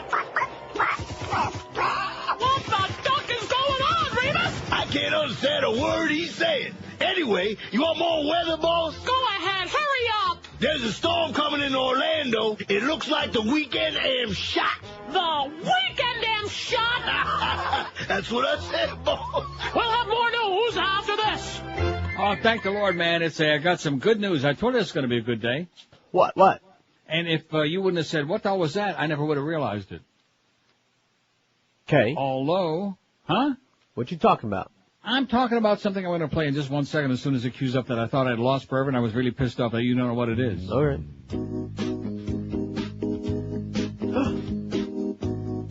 It's a good day. All right. Thank the Lord. Thank you. Good. If I would have lost this, I'd have had it retired. But I found it. Can't believe the language I hear on TV. Every other word is an obscenity. It used to be that cable was a whole lot worse, but now the networks let their actors curse. There's no end in sight to this insanity. All the dialogue contains profanity. Swearing like a sailor on a 3-day pass. Words a whole lot worse than ass. Rectum. F-bomb, F-bomb. How long will it be before they drop the F-bomb on network TV? F-bomb, F-bomb. There's no telling when they'll drop one on the UPM. All right. Thank the Lord I found that. And I guess they did have an F-bomb and an SH bomb on that Billboard music show last night. We didn't see it. Neither. You see it, Josh? No, I didn't get the chance. None of us saw it. What do you mean you didn't get the chance? You don't want to see that crap. Why don't you just say it, tell it like it is? No, they didn't get the chance. Don't pander to these clowns out there, these lifeless idiots who watch some crap like that just because it's on TV. Right, that's right. It's on TV, so you got to watch it. Who wants to see a bunch of garbage like that with R. Kelly and all them other pedophiles getting all them awards? Screw him. Screw him and the goddamn motorcycle he rode in on. Jackass. So anyway, there was evidently a big contretemps there. We had a spy report on that, and we didn't see it. Now, how come the same people that were so pissed off at Bono, what network was that on last night? Where was it on? Do we know? We have no idea. Fox, I thought? Oh, Didn't somebody say that? Oh, that's right. It was on Channel 7. It was on Fox. Now we know why the same people are after Bono for doing the F-bomb. Now we know why they're not going to go after it, because it was on Fox. And Fox sounds like Schlocks. Yeah. Rocks. Socks. Bagels and locks. Knox. School of Hard Knocks. Your mother's socks. Wally Cox. 5670560, pound 560, chicken pox. 567, what is it? 0560, pound 560 on the AT&T and Verizon wireless line. I don't think we got any more choices for this poll here. But that's okay. Now, are we out of idiot callers here? That would be bad. Come on. WQAM, hello. We did it. We just won the World Series. Oh, excellent. David Sampson calling in. Nice going, David, baby. You're the best. We're off to a good hour. That was beautiful. In case you couldn't hear him, he said, We did it! say it again. We did it! Attaboy, Dave. We did it. That was him. I know it was him. By the way, get rid of those Dave Van Boring things on your spots, will you please? You're never going to put anybody in the seats with that. And speaking of anybody in the seats, it's 104. Have we had one person call in who was at the Bruins-Panther game last night with an honest analyzation of how many asses were in the seats, even with those 4 free tickets per person crap, to try to impress Gary Bettman? You think he was impressed? No. No. And like I said before, there was a sarcastic piece about that in the Toronto Sun yesterday, as in, who the hell are you people kidding, huh? I think they're like 24th or 25th in attendance in the entire league. And I don't blame anybody for not going. I mean, they got a tie, but in their last 6 games, they're 0-3-3. And the reason that Rick Dudley is still the coach, in fact, 2 days ago, Rick Dudley says he might stay on as coach. And you want to know why? Because they don't want to spend money to bring in Larry Robinson or like a real coach. So it's strictly low ball. That's what you're going to get. You're going to get the low rent district because they're crying poor mouth, man. And even now that they're, the Broward County Commission approved the refinancing of the Mac Arena, they're still going to try to cut here, cut there. And then they'll hope for the best, hope for a salary cap. They're all treading water now until the lockout next season, and then hope that they can still survive. Hey, by the way, the Beast just called. He was at the game and said there was no more than about 12,000. Okay, well, that's exactly what I said before, because I saw some of it on TV. I got a pretty good idea, because I've been in that arena since day one. Thank you, Beast. By the way, you're still a fat slob. But I'm sure he's enjoying his great new bed. He said he'd like to do Screw-Ann on that great new King Coil. Troy! But you got a long line in front of you, Beast. Roy! In fact, you're lined up at the door. Every degenerate. I think all those homeless voice people are out there waiting, and she'd take them all on. Wouldn't it be something if she could take on the entire Dolphin team after they lose to the Eagles Monday night? They're trying to, boost their spirits up a little bit. So maybe 12,000 people there. Where's the paper? I got it. What does it say? It said 17 something, okay? And I know we knew it was going to be a bogus number because they were goosing it up. 17,465. If there were 17,465 people in there, then Bernie Kosar's a rocket scientist, okay? Oh, we bought the Panthers. I'll never forget that day. You were there that day, right? Oh, yeah, sure. When he opened the door and went, tee-hee, like a little girl. Tee-hee, we bought the Panthers. Tee-hee, oh, Neil, we bought the Panthers. And he's greeting me in a hallway there like my long-lost best friend. I never bet, I know what he looks like, because, God, who can miss a face like that? But I never saw the guy before in my life in person. And he's shaking my hand and squeezing it out in the hallway like I'm his long-lost best buddy, because him and Alan Cohen just bought the Panthers, and he's the face man. Well, I got news for you. Now he's the space man, not the face man, because they shot his ass right in outer space, right to Uranus. He's long gone. And he's probably happy about it. Who the hell wants to be the face man for an organization like that that's trying to pull a fast one there last night with about 10 or 12,000 people in there? Oh, we got 17,465. Hey, Mr. Commissioner, are you impressed? No. Anybody buying it? No. Does anybody really care? No. WQAM line 1's working. Hello. Commissioner, are you impressed? No. QAM. Anybody buying it? No. Going once. Yes, sir. Who's that woman in the witch's outfit on your website? That's Screw-Ann, man. Hi, Dor. Oh. I'm glad he mentioned that, though, because if anybody wants to see who we're talking about, there's another reason to go to our website. This is a little Halloweeny, though. In fact, she prefers a Halloweeny. There's the picture of her right under that. In fact, when you're finished with the Weapons of Mass Destruction countdown, and I think it's kind of appropriate, too, there she is with her big pointy hat, the Wicked Witch of the South, with that big crucifix around her neck there to try to keep away the vampires from biting her. It says it may be Halloween, but this is not a costume. That's for damn sure. Witch rhymes with bitch. In fact, if you look behind her on that picture on the wall, that's our studio, on the wall you see the picture of the QM sales department, what's left of it. And you just barely see Adam, who's a really good guy. He's one of the few good people we ever had in sales. Good guy. Can't sell worth a crap, but he's a good guy. And then you see Frank, the dearly departed. Is that Frank in the middle there? Frank's in the middle. How come he's not X'd out? Old picture. Frank is X'd out on our wall map here, so. I'm looking at your wall map. Scrunch your eyes. Squint. What are you talking about? I'm looking at the wall map. He's not X'd out. Then Fat Boy. Jeff High, a.k.a. Fat Boy, whose neighbor keeps calling us every day, Dave. We're going to get you, Dave, you asshole, Dave Friedman. And then there's Screw Ann standing there with her striped shirt. It's kind of the same striped shirt you wear in prison, and believe me, she belongs there. Roy! That's what Roy said. She'd probably have a good time in there. She wants to go to the men's prison. Troy! By the way, if anybody wants to get a hold of Troy Stratford today, he will not be in today at 2 a.m. Now, we didn't get a memo that said don't talk about it, unlike the previous suspension a week or two ago, right? Correct. We're not talking about it. Okay. We like Troy Stratford a lot. Troy's a good guy. He is a good guy. Well. What? To an extent, well, so maybe he had a few too many, okay? I don't know what the deal is. We're not going to discuss it on the air. Well, until we get a memo that says go ahead.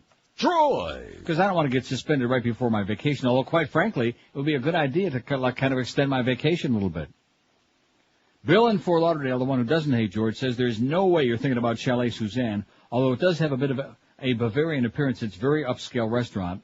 Golden Spoon, Mobile Award winner, best restaurants in America list with incredible cuisine and very attentive service. Maybe that is the place. Located in Lake Wales. No, this was not in Lake Wales. Suffice it to say there ain't no buffet. No, this was in Avon Park, Bill. Avon Park. Somebody must know. So thanks to the Beast who gives us the real story there, the Amos, as opposed to all the lies, the bullcrap, all these phony attendance numbers, not just from the Panthers, but the entire league. Every organization phoning up the numbers as if it's going to make a difference. It doesn't bring in a dime. You could say there was 80,000 people there. Does it bring in a dime? No, a penny? no. Nothing. A shekel? Nothing. So quit with the bullcrap, okay? And by the way, now that I'm at it, what the hell's all the obsession with hockey anyway, you know what? Watching the Leafs just got better. Okay, calm down. Leafs of Minnesota tonight. Any interest? No. Okay, here's the deal. Till 2 o'clock this hour, Scott is in the, I wasn't asking you. You're such a sourpuss anyway. I'm just talking in general among the hockey fans out there. Leafs at Minnesota as they try to start another winning streak. No interest. Panthers host Montreal. When's that game? Is it on tomorrow? Saturday? It couldn't be tomorrow. They don't play on Friday ever. It's got to be on Saturday, ain't it? Let me take a peek. It's, like I said, Friday. They always play on Friday, December 12th. Canadians at the Panthers tomorrow night. There'll be about 10,000 for that. There'll be a few frogs. Boy, I sure noticed when the Bruins tied the game there on that shorthanded goal, it sounded like 80% of those 12,000 people were Bruins fans. Oh, no wonder the Beast was there last night. Boy, am I slow or what? Am I slow? Yes. Yes, I am. That's because you're fat. Well, I'm slow and fat, like the Beast. Speaking of Quebec and frogs and whatnot. Tony Quebec? Finally saw a frog tag yesterday. Yeah, one. That's one too many. And I guarantee one thing, if they're from Quebec, they're ugly. Okay, we got a report from Scott, who's out there in the QM van. I'm sure we do, Josh, don't we? Yeah, but only $20 so far. Oh!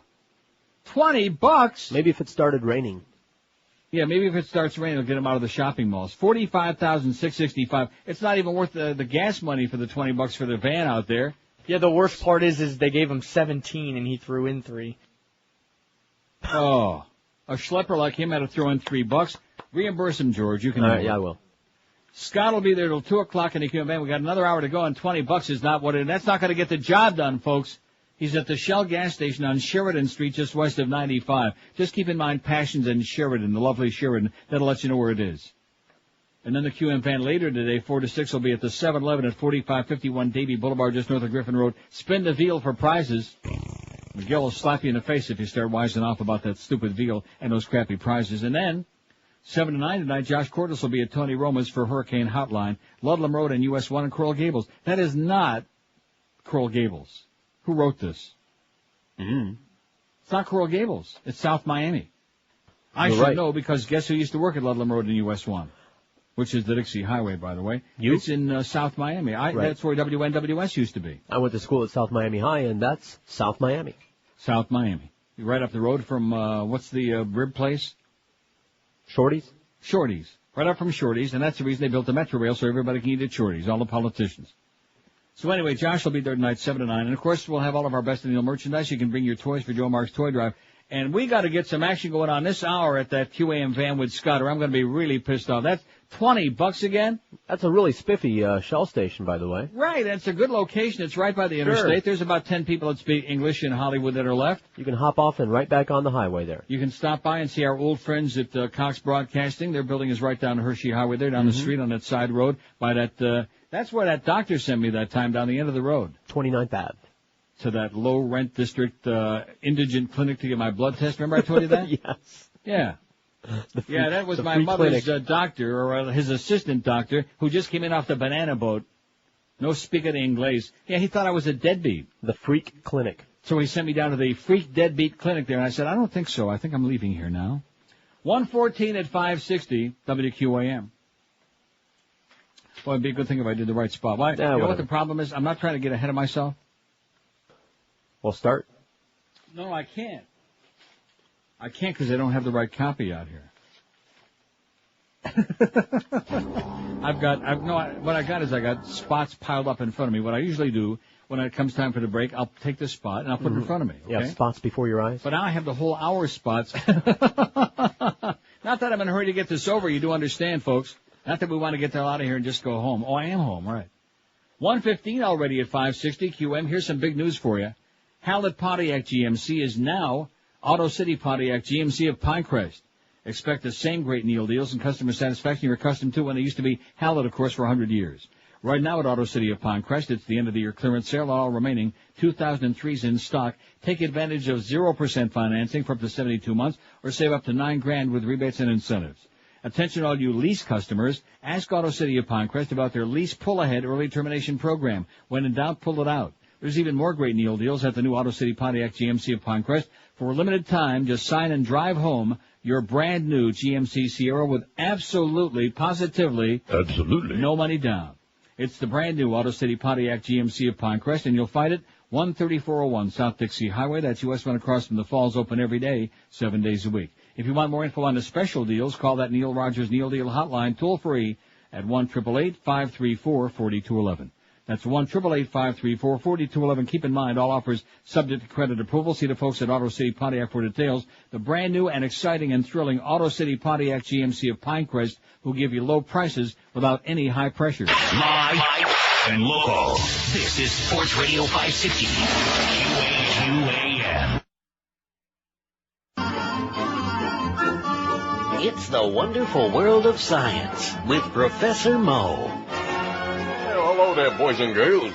Today, we're going to learn about an invisible substance, and it ain't got nothing to do with fluids and juices, so you don't have to worry about it. As a matter of fact, it's a night. That's right, boys and girls. It's a noble gas, named for Ray Noble and his orchestra. Now, to demonstrate, I'll... Hiya, Mo. Why, Geldy, what a surprise. Pray tell, what brings you here? I want to learn about gas. It's a noble gas, you moron. Now, here, hold this tube. Not the one in my pants. Now, look at what you got, Hennington. Sorry. You ruined my whole day. Why, I ought to... Listen, that sound. Oh, yeah. That's noble gas.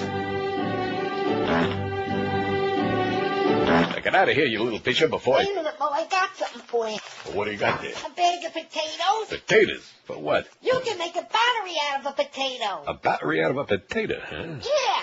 Now pull down your checkered pants. Ah, no, you don't. What do you think? I'm some kind of maroon? Come on, Mo. You need a conductor. All right. There. Now, what are you doing? Not working yet. How'd that make it work? By putting it up my ass? Up the butt. Up the butt. Up the butt. Up the butt. 20 past 1 at 560 WQM here. Now, we really got these people all whipped up about Chalet Suzanne. Apparently. Because it says, here's the site. They got their own website, chaletsuzanne.com. Has to be the restaurant Neil's talking about. Says the fact there ain't nothing else up there. Slap through Dundee. All the when time. in doubt, slap it out. Slap some out. I don't think so. I think this was in, well, it's a long time ago. I mean, the odds of anything still being there are unlikely, including people. It was not in Lake Wales. It was in Avon Park. I'll bet your life on it. Okay. And it was kind of like a Bavarian village, one of those kind of places but not that. But similar. I'm telling you right now. Oh, okay, I believe you.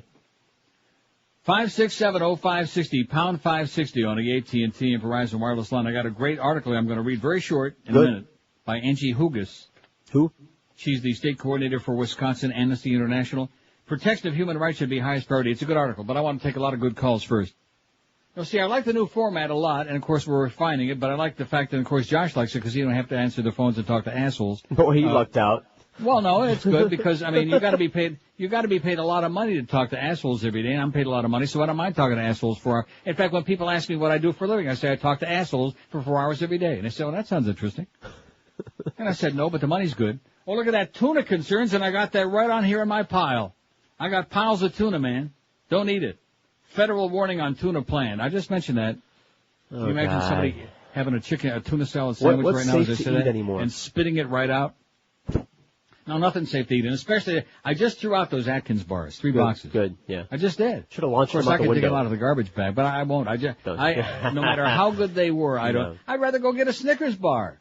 Okay, so it's got some calories and carbs in it, but they're not going to kill me. At least it's not going to make me crap my brains out for hours. Dr. Atkins, I hope you're spinning your grave like a dreidel at Hanukkah time, okay? Shame on your people.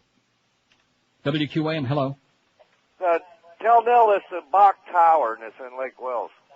What is it called? It's called the Bach Tower, Bach Tower. And it's a German restaurant, right?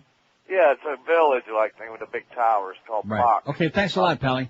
It's in Lake Wells. Bach Tower, it's in Lake Wales. Well, maybe it is. I don't know. Like I said, it's a long time ago, but I don't think so.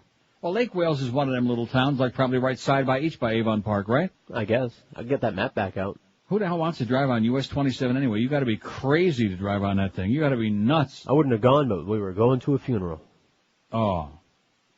That got me out of a ticket, though, at Moorhaven. What, the fact you were going to a funeral? Yeah, because we were speeding through Moorhaven. Cracker cop said, boy, you on your way to a funeral? In fact, if you would have told him it was Mo Howard David's funeral, they'd probably given you a few bucks. WQM, the famous Line 9, hello. Yeah, the 3 biggest lies. The check's in the mail, black is beautiful, I only put the... Yeah, okay, great. WQM, hello. Famous Line 9, hello. Yeah, 3 biggest QAM. lies. The check's in the mail. Going once. Hiya, Pally. Dave, what's his name again? Friedman. WQAM, hello. Yeah, tell Neil that Shelley Suzanne was in Lake Wales, not Avon Park. Honest to God. Yeah, I believe you on that, but I don't think that was the restaurant, though. Yes, of course. That is the one? Yes. Well, I told you it was in Lake Wales. It is Lake Wales. That's what I said. Thanks a lot. Okay. Bye-bye. Bye-bye. Bye-bye. I told you Lake Wales, and you're saying, no, Avon Park. Did you say that? I still think it's How many Avon times Park. did you say that? About 30, man. Lake Wales, baby. Who cares about them horse and buggy flunky places, man? Lake Wales. Well, what kind of a person lives in Lake Wales, huh? Oh, you know the answer to that one. No, serious. It's like, what kind of a person lives in Canandaigua, New York? Oh, God. Hey, don't knock Canandaigua, baby. It's A-OK. By the way, I'm getting some bad reports about Rochester. I don't think I'm going back. Bad Can you reports? believe that? Like what? Like it's getting a lot like Detroit. You know what I mean? No, yeah, I know. Like even at noon, it's dark outside. Even at high noon? 5670560, pound 5. Don't say that, or then that guy in line 9 will call back again. WQAM, they're not there. QAM, hello. Hey, where you Yes, going? sir. I think you're all prejudiced Jew. You know why? R. Kelly's the best. What did he say? What is the best? R. Kelly's the best. You're putting down R. Kelly. He's better than you prejudiced R. Jew. Kelly? What the hell are you talking about, you jackass? R. Kelly's the best. And by the way, quit talking with your mouth full, okay? He's probably got something from R. Kelly in his puss. And by the way... You call that a penis? 5670560, pound 560 on the AT&T and Verizon. And this is great. This is now like a new gathering place for all the malcontents. You know, we had a lock on it for a long time, but now we got it totally sewn up. We just expanded. Right. We're branching out, baby. We're spreading our wings and our legs. Rectum. Every misfit, every malcreant, especially at this time of the year, because the living and breathing people this time of the year, they're busy doing stuff, right? You'd think. So now we've got a place for you to come and roost and just spread your, lay your eggs. WQAM. Yeah, people are dying overseas, and you trying to save freaking cats and dogs? WQAM, hello. Yeah. Yeah, guys, you to Neil? Speaking. Hello? Speaking. Yes, sir. How you doing, Neil? I'm doing okay. How are you doing? All right, good. Listen, are you going to watch the new Tom Welling flick? The new what? The new Tom Welling flick? No. You know, the guy from Smallville. No, I'm not. Why not? I don't care about Smallville no more. I'm burned out on that crap, okay? I mean, he's okay, but enough is enough. Oh, you got tired of it? I'm tired of the whole thing. The stories are just the same thing every week. It's just a different version of the same story every week. Boring, burnt out. Oh, all right. Well, have a good time with him, Pally, okay? And just wipe it off good. 5670560, pound 560 on the AT&T line. Here's that poll coming. We're getting there. What news event of the past 50 years has had the most significance to you? George W. Bush steals the 2000 election 226. JFK assassination 98. The 9/11, which we added very, very late because George insisted. 84. Oh, speaking of 84, what about Runway 84? You ever eat there? No. Boy, that's a good place. Maybe my friend Derek will let you eat there sometime with your whole family. All right. If you look at him nice and you give him like that, if you push your nose off to the side a little bit. Oh, I see. And they give you tons of food. That's a great place. 9/11's got 84, Vietnam War 52, collapse of the Soviet Union 31, John Lennon murder 19, also with 19, the Challenger explodes, the Alien saga 18, Clinton impeachment 17, Berlin Wall comes down 16, Hurricane Andrew, which was not on there, we apologize, 15, got on late. Mariel Boatlift also got on late, 13, should be doing better. Martin Luther King assassination 12, 10 for Elvis croaks on a crapper, 10 for the internet bubble bursts, 10 for Watergate Nixon resigns, 6 for Arnold Schwarzenegger becomes governor of California, 4 for Princess Dianu, 4 for that, and 3 for the Bobby Kennedy assassination out of 663 votes. See, why is it, I don't know what that's all about, why so few people feel that was significant, because that was like the end. That was the third in the line of 60s assassinations, and that was really during the 60s, that was the end. Yeah. I'm telling you right now. Yeah, but it was the 60s. I see. Well, what about, I'm not going to go into it. There's no reasoning with a hard-ass spick, guava-loving spick. That's right. 28 after 1, I'll tell you one thing. You don't have to be a genius to figure out why Brandy's is still around 25 years in South Florida, because they do it right. Nobody else gives you the kind of great prices on brand name merchandise and the kind of personal service that you always have been getting from Brandy's, which is why people love shopping there. All the top names in the shoe business, they got them. Rockports, Echo, Mephisto, Timberland, Clark's, SAS, Florsheim. And no matter what your foot size is, they can handle it for you because they got men's size 6 to 15. 15, even Tom Welling could shop there. Women's 5 to 12 and widths from the very narrow to the very wide. And of course, like I said, they give you personal service to make sure you get a perfect fit each and every time you stick your foot inside their door. Brandy Shoes, you'll find them at 1290 North Federal Highway in Pompano Beach. Open Monday through Saturday, 9 till 9, Sundays 10 to 5. All this week at Brandy Shoes, men's Rockport Pro Walkers, only $48.90. You can also save up to 57% on other select Rockport styles. So be sure and stop in this week at Brandy's or check them out on their website, brandysshoes.com. And Troy Stratford says hi to our friends at Brandy's too, but he ain't here today. Live and local. This is 560. The radio's all yours now. QAM. Won't you come along and dream? No. Here's the golden record from WQAM. Right now. Oh, thank you. Thank you very much. This here is the King. I know I haven't been around much for a while, but I want y'all to know that up here in rock and roll heaven, I'll be thinking of you this Christmas. I'd like to give y'all a special Christmas message. A message of peace. Like, how about a little piece of that pie going by? Thank you. Thank you very much. Like I was saying, Christmas is a time of hope, a time of joy, a time for loving. And I sure would love a big slice of that pizza you got there. Thank you. What was that? What is that? Oh, yeah, Christmas. Now, Christmas to me means family. And family means friends. And friends means getting together. And getting together means eating. Oh, pass me that drumstick, would you please? Oh, thank you. Thank you very much. Now, I just want to say to you right now, you know, I may be a big star, maybe too big, but ain't nobody so big you can't reach out a helping hand, or would you hand me a helping of those mashed potatoes over there, would you please? Thank you. Thank you very much. Now, like I was saying, ain't nobody so big you can't stoop to help a friend in need over the holiday season. Now, speaking of season, you want to pass me that salt sugar when you get the chance? Thank you. Yeah, just unscrew the cover, that's right. Thank you. Thank you very much. So this Christmas, why don't y'all take a tip from old Eos? No, leave those steak tips right where they are, you know what I mean? No, I appreciate it, thank you. I want you to remember We're all part of God's great big family. And you know God made man into his own image. And look in the mirror, I'd have to say God must be a big, big son of a gun. You know what I mean? I think you do. But I especially want y'all to remember this one last thing. When you're all at home this Christmas, stringing that popcorn up on the tree, save a big, big bowl for the king. Extra butter, know what I mean? I think you do. Like you very much. Yeah, they just had a headline on there, the story they're doing about the Democratic nomination, about Gore snubs Lieberman. And I'm thinking to myself, 3 years too late. Yeah. Now he wises up, you know, that Gore. Anyway, Angie Hugas. Who? Angie Hugas. She's the state coordinator for Wisconsin Amnesty International. She writes, this was yesterday, so she said today, which was yesterday's International Human Rights Day.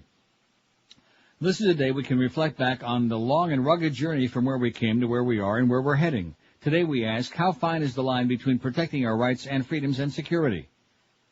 If our country wants to export democracy, it must be done with moral leadership and in accordance with international law, but the highest priority should be the protection of human rights, both abroad and right here at home. If we're to set a standard and demand transparency and accountability by others, we must be willing to do nothing less than the same ourselves. We do well to remember that what we do unto others can be done unto us. So let's reflect on how we're doing.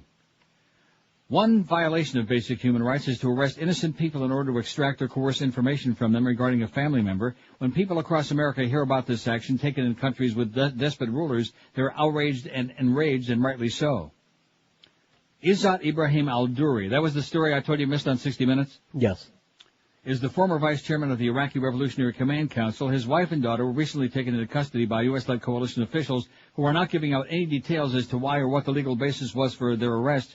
There are also reports that U.S. forces are arresting relatives of fugitives to interrogate them on the whereabouts of family members. I'm wondering if we'll be equally as outraged and enraged now that this is becoming an approved and common tactic used by our own country. Will there be the same widespread condemnation as when other countries do this, or will there be silence and excuses as justification for the action? One of our prized and valued rights is our First Amendment, which guarantees the freedom of speech and of the press and to assemble peaceably. This also is reflected in Article 19 of the Universal Declaration of Human Rights, which says everyone has the right to freedom of opinion and expression. President Bush tells us we're bringing freedom to the Iraqi people. At the same time, U.S. military officials in Iraq are closing down TV stations. This not only has happened in Mosul, where the military commander stated he knew it was an act of blatant censorship, but also very recently in Baghdad. While legislators debated French versus freedom fries and repeatedly debated an amendment to ban desecration of the U.S. flag, they've desecrated the Fourth and Fifth Amendments to the U.S. Constitution by approving the USA Patriot Act. We can no longer be complacent regarding our human rights, our Bill of Rights, and our freedoms. With passage of the Patriot Act, the cornerstones of our judicial system, innocent until proven guilty and guilt beyond a reasonable doubt, have been flip-flopped. Now you can be presumed guilty until you prove yourself innocent. When we look at other judicial systems around the world, we're outraged at this concept of presumed guilt upon arrest and before trial. What we never thought could happen is now legal right here in our own country. A person can be held incommunicado. A person can be held indefinitely without charge. A person no longer has the right to contact family or an attorney. How can a person hope to prove his innocence under these conditions? There are reasons for our laws, for our rules, for rules of war, and for international laws. These reasons include the protection of innocent civilians in times of conflict and protection of human rights. It takes courage to put human dignity and human worth first, but we are up to the challenge. Human rights need not be the sacrificial lamb. Human rights don't have to be the casualty of war. Angie Hugas. Nice going, Angie. Unfortunately, she's farting into a windstorm, you know what I mean? Yeah, I know. Whistling in the dark. Oh, speaking of whistling in the dark, priest told to stop giving out pamphlet. Pittsburgh. Well, those Catholics, man, they sure got problems, Dennis. You got really big problems up the old... Rectum. No, you're the problem. Oh, that's right. Well, that's good. I want to be the problem. A Roman Catholic diocese in western Pennsylvania has ordered a priest to stop distributing an anti-gay sex pamphlet that says it borders on the pornographic. How do you like that? There's no fact in the church. The Reverend John Nesbella, who works at the Prince of Peace Parish in northern Cambria in the Altoona-Johnstown Diocese, said yesterday that he had stopped distributing medical consequences of what homosexuals do. But Nesbella says the 7-page document supports the church's stance against same-sex marriage by detailing claims about the negative medical consequences of gay sex acts. Gay. Wait till you hear who the co-author is, the co-sponsor. Okay. The pamphlet is authored by Paul Cameron, a sociologist who chairs the Family Research Institute in Colorado Springs, Colorado, who's a right-wing lunatic who used to be on Mr. Ego show about every 5 minutes. one of the top homophobes in the world. It graphically describes various gay sex acts and refers to Cameron's own so-called research, newspaper articles, medical journals, and government statistics. Cameron concludes that homosexuals are sexually troubled people engaging in dangerous activities. Rectum. Sister Mary Parks, no relation to Sister Mary Mandich, a spokesman for the diocese that covers West Central Pennsylvania, said the pamphlet borders on the pornographic. The bishop was concerned that the explicit nature of the material might lead us to become part of the problem rather than part of the solution, she said. Cameron's work has been criticized by gay rights activist and scientist Gregory Herrick, a professor and expert on hate crimes and sexual prejudice at the University of California, Davis, said Cameron twists or misunderstands others' research and uses poor methods to do his own surveys. Cameron said he was stunned by the diocese's actions. The language in the pamphlet is all clinical, he said. It's more stridently written, to be sure. It is, after all, an informational or propaganda piece written for an intelligent reader. Nesbella says, I just believe that the medical consequences of homosexuality are so serious and horrific that somebody has to say something about it. Paul Cameron, man, like that. Mm-hmm. Gay.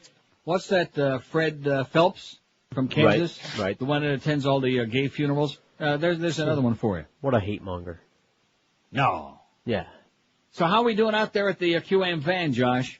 I haven't got another update, so... Oh, come on now, you people out there, we got 20 minutes to go, and Scott's been out there since whenever he showed up. He'll be there till 2 o'clock, and we only had $20?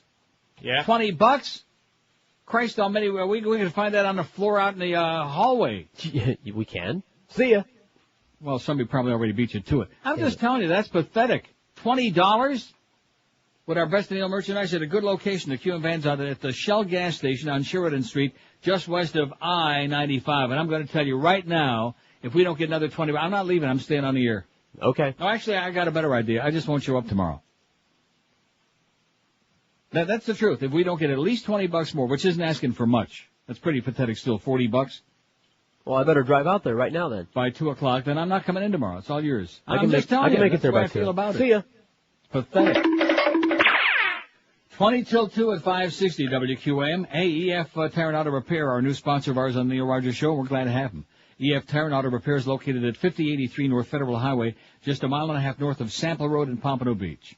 At EF Tire and Auto Repair, experience the difference that experience makes. All EF mechanics are certified technicians who really know their stuff, current with all the latest technology. Most of them have been with the EF team for almost 20 years. In fact, the EF team combined has got over 200 years of experience in doing it right. No job is too big or too small at EF, from a blown fuse to a blown engine, from a 73-200 to an 04 Bentley. EF Tire and Auto Repair, do it all. All jobs are meticulously double-checked for accuracy by the shop foreman, and every car is cleaned upon completion of the work. EF honors most extended warranties, too, and they offer you wide-await service on most repairs as well.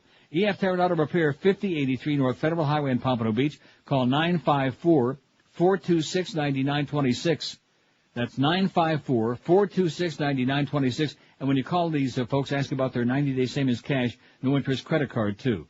EF Tire and Auto Repair, nationally recognized as one of the most successful automotive repair facilities in the entire U.S. of A. At EF, their motto is, nobody cares more and nobody will work harder to earn your business. We're Sports Radio 560 QAM. Child should have and should never be left alone with. It's Tickle Me Jacko from Tickle Me Street. Just pull Tickle Me Jacko's string and hear him say, let's have some wine and a sleepover. But watch out for Tickle Me Jacko's secret surprise. Can I pull your string? And every kid who sleeps with Tickle Me Jacko has a chance to score a $10 million jackpot. Oh, boy, that tickles. Tickle Me Jacko, from the makers of Dangle Me Jacko, Buy Me Off Big Bird, and Bert and Ernie's Married in Massachusetts Dreamhouse. You ready, Bert? Huh? Tickle Me Jacko, from Sickle Me Street. Are you sick of me yet? Available at all Boys R Us, KY Toys, and Unsafeway stores. 146 at 560 WQM. Here's the facts. I appreciate Mark. It says, you probably knew this already. No, I did not. But since Dr. Atkins' death, the whole Atkins enterprise has basically shifted from a medical-based organization to a pure cash machine. Now, Dr. Atkins always tried to make money, nothing wrong with that, but he was a practicing physician, too. Just before the buyouts mentioned in this article, which he has attached here, his medical clinic shut its doors altogether. Now it's nothing but a marketing. I'm not knocking their products, he says, but the direction of the enterprise is not the same. Well, man, that must explain why we got that horrible stuff that I just shit canned and threw in the trash. 3 boxes of it. And I'll say it again, if you don't have like some kind of a stomach problem with that stuff, if you're not allergic to those sugar alcohols like it says in very tiny print on the back of the box, then have a good time with it. They taste great. Probably not going to kill you. But I don't feel I had that experience, but I also feel like, I don't know, a little off today, you know what I mean? No. You know what I'm talking about when you feel a little bit off? Like lightheaded?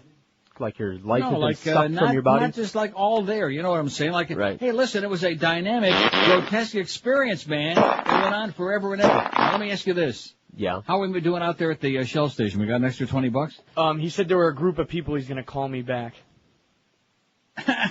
So he's got a group of people that are taking up a collection to see if we can come up with a 20. Well, I'm not implying that. There's 6 people at $3 a piece. That's 18. They might be there to rob him. That could be it. I doubt it. Not when they know he's only got $20. Because he sure don't have none of his own. Well, that's a good sign. That means maybe I'll show up tomorrow. We'll see. Oh, anyway, federal warning on tuna plans. Speaking of eating bad stuff. The federal, see, I never been able to understand, but they always say, well, certain things are bad for infants or bad for pregnant women. Well, if they're bad for anybody, isn't it kind of logical that they're probably not that great for everybody else, too? One would think. Yeah. I mean, that's a little bit too logical, probably. The federal government plans to warn pregnant women, nursing mothers, and even those thinking of getting pregnant to limit their consumption of tuna as part of a broad advisory concerning the dangers of eating fish and shellfish with elevated levels of harmful mercury. A draft advisory from the FDA and the EPA cautions women of childbearing age as well as young children to limit their intake of tuna and other fish and shellfish to 12 ounces a week, the equivalent of 2 to 3 modest meals. Among seafood, tuna ranks second only to shrimp in popularity in the U.S. Did you know that? No, I did not. Of course, it's cheap. Right. Common. And we're not talking about necessarily, like gourmet tuna. We're talking about like canned tuna as well. Right. The government is also advising consumers to mix the types of fish they eat and not to eat any one kind of fish or shellfish more than once a week. Huh. The FDA had previously warned pregnant women against eating shark, swordfish, king mackerel, holy mackerel, and tilefish. What the hell is a tilefish? I thought I knew my fish, but I guess I don't. You better learn your fish, mister, because you sure don't know them. Right? Absolutely correct, sir. Because they contain unusually high levels of mercury, but until now the agency hasn't directly addressed concerns about tuna or issued warnings for so large a segment of the population. The advisory notes that mercury levels in tuna vary and that tuna steaks and canned albacore tuna generally contain higher levels of mercury than canned light tuna. So you can get like cancer light. The document advises pregnant nursing women you can safely include tuna as part of your weekly fish consumption. But like it said, don't eat any one kind of fish or shellfish more than once a week. This is a bunch of crap, you know what? It's a bunch of crap. Do you believe it? No, what? That's a pile of crap. The state Supreme Court in Frankfort, Kentucky, blocked a smoking ban that was set to take effect last night at midnight in bars and restaurants in Lexington, the hub of the tobacco-growing country. Well, they're probably pissed off about that, wouldn't you think? I think. Even the horses aren't too happy. The justices also said they settled an appeal by opponents of a trial judge's ruling that the law, the first by any city in the state, is constitutional. The court set a hearing for March 10. Earlier Wednesday, the State Court of Appeals refused to grant a temporary injunction. A 3-judge panel said opponents of the Lexington ordinance, mainly an organization of bar and restaurant owners, failed to show how immediate enforcement would cause them irreparable injury. The organization then asked the Supreme Court for a stay. The smoking ban, which has drawn national attention because of tobacco's prominence in Kentucky history, was enacted by the Lexington-Fayette Urban County Council as a public health measure. So they're thinking about it. And I think some of them tobacco growers will make the courts an offer they can't refuse. You know what I'm saying? Smoke them if you got them. That's what Fay Wayne said. Who? Marion, what was his name? That's Fay Wayne. What was his real last name? I don't know. O'Connor. Marion Carl O'Connor. And Carol, too. No, seriously, what was his name? Marion Anderson. Barry. Marion Barry. Smoke him if you got him, Miriam. All right. 152 at 560 WQM. If you want to give your home a new style this holiday season, here's a great way to do it. Replace that tired old carpeting and call our friends at Laminates R Us. This is the smart, the easy, low-maintenance alternative to expensive natural wood flooring. Laminates R Us is the best place to find laminated wood flooring from Parador. Pergo, Wilsonart, Unifloor, and Quickstep, and all of their flooring is installed by Pergo certified installers too. Here's another reason to call Laminates Rice. Their prices are so low it'll floor you. Right now, get their holiday special for just $1,495. That is correct. Just $1,495 gets you up to 295 square feet of beautiful laminated wood flooring. It is positively unbelievable. And Laminates or Us will match any legitimate written offer too. You can't beat them. For a free and-home estimate, call them toll-free at 1-877-777-3336. They make it so easy you can't possibly say no. They offer you free carpet disposal, free furniture moving, and a 25-year warranty. So this holiday season, give your home a gift, a brand-new style with beautiful laminate wood flooring. Tell them that Neil told you to call Laminates or Us toll-free at 1-877-777-3336. Live and local. This is Sports Radio 560 QAM.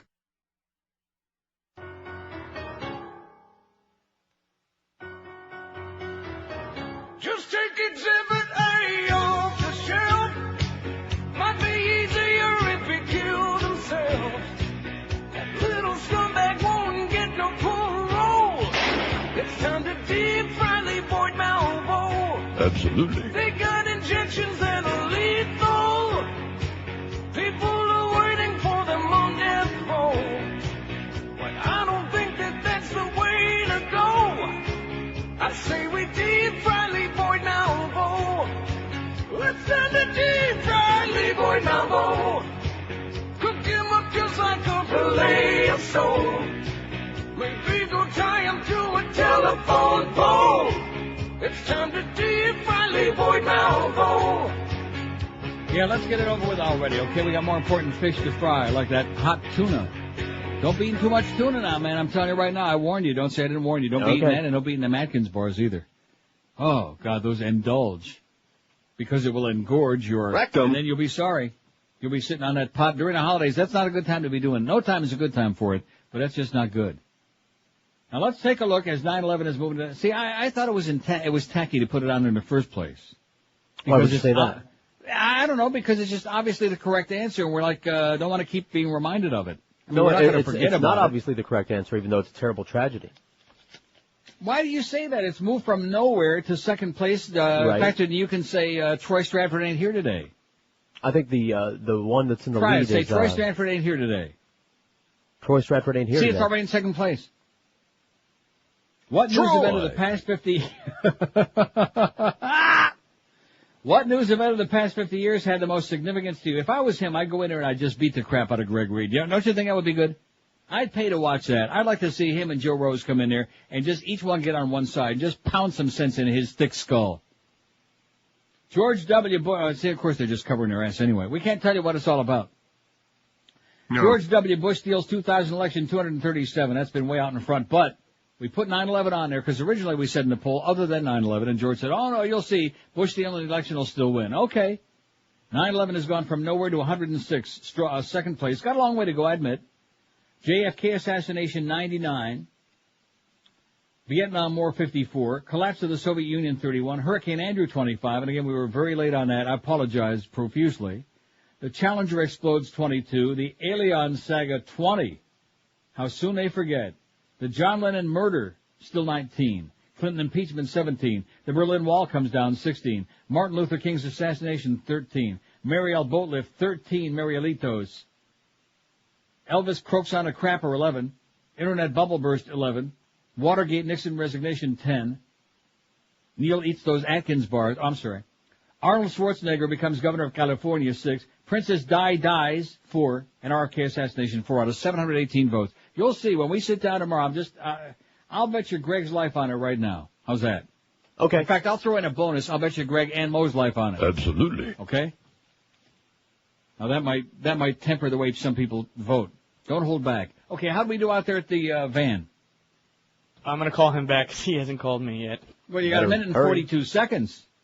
You better hurry. Josh better hurry, make that call, or else it's all his tomorrow. And I'm going to make up the difference. If he didn't get another 20, I'll put it in there. Oh, really? Yeah. It's Here worth is it. an amazing, I wish we had more time because I got some good bedtime stories and we wasted a lot of time with idiotic calls, but we're going to do that every day anyway. Was the airplane's inventor Brazilian? You ready for that? Okay. As Americans prepare to celebrate the centennial of the Wright brothers' first flight, a whole country is cringing at what believes to be a historical injustice against one of its most beloved heroes. There's a lot of Italians in Brazil. They probably inherited from that because the Italians always say they invented everything. Ask ready? anyone in... What is it? You ready for this? $503 in about 15 minutes.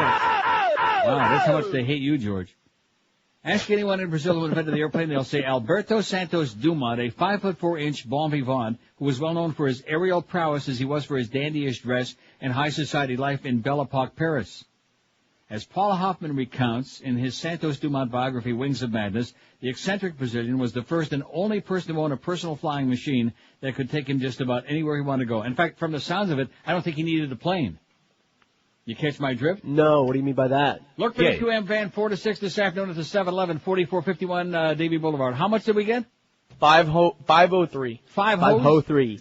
503. And then, of course, Josh will be 7 to 9 at Tony Roma's Hurricane Hotline. Ludlam Road in US 1 in South Miami. Let's get it right, damn it. Bye. The Neil Rogers Show on 560 WQAM, Miami, Fort Lauderdale. Do you want me to go down on it?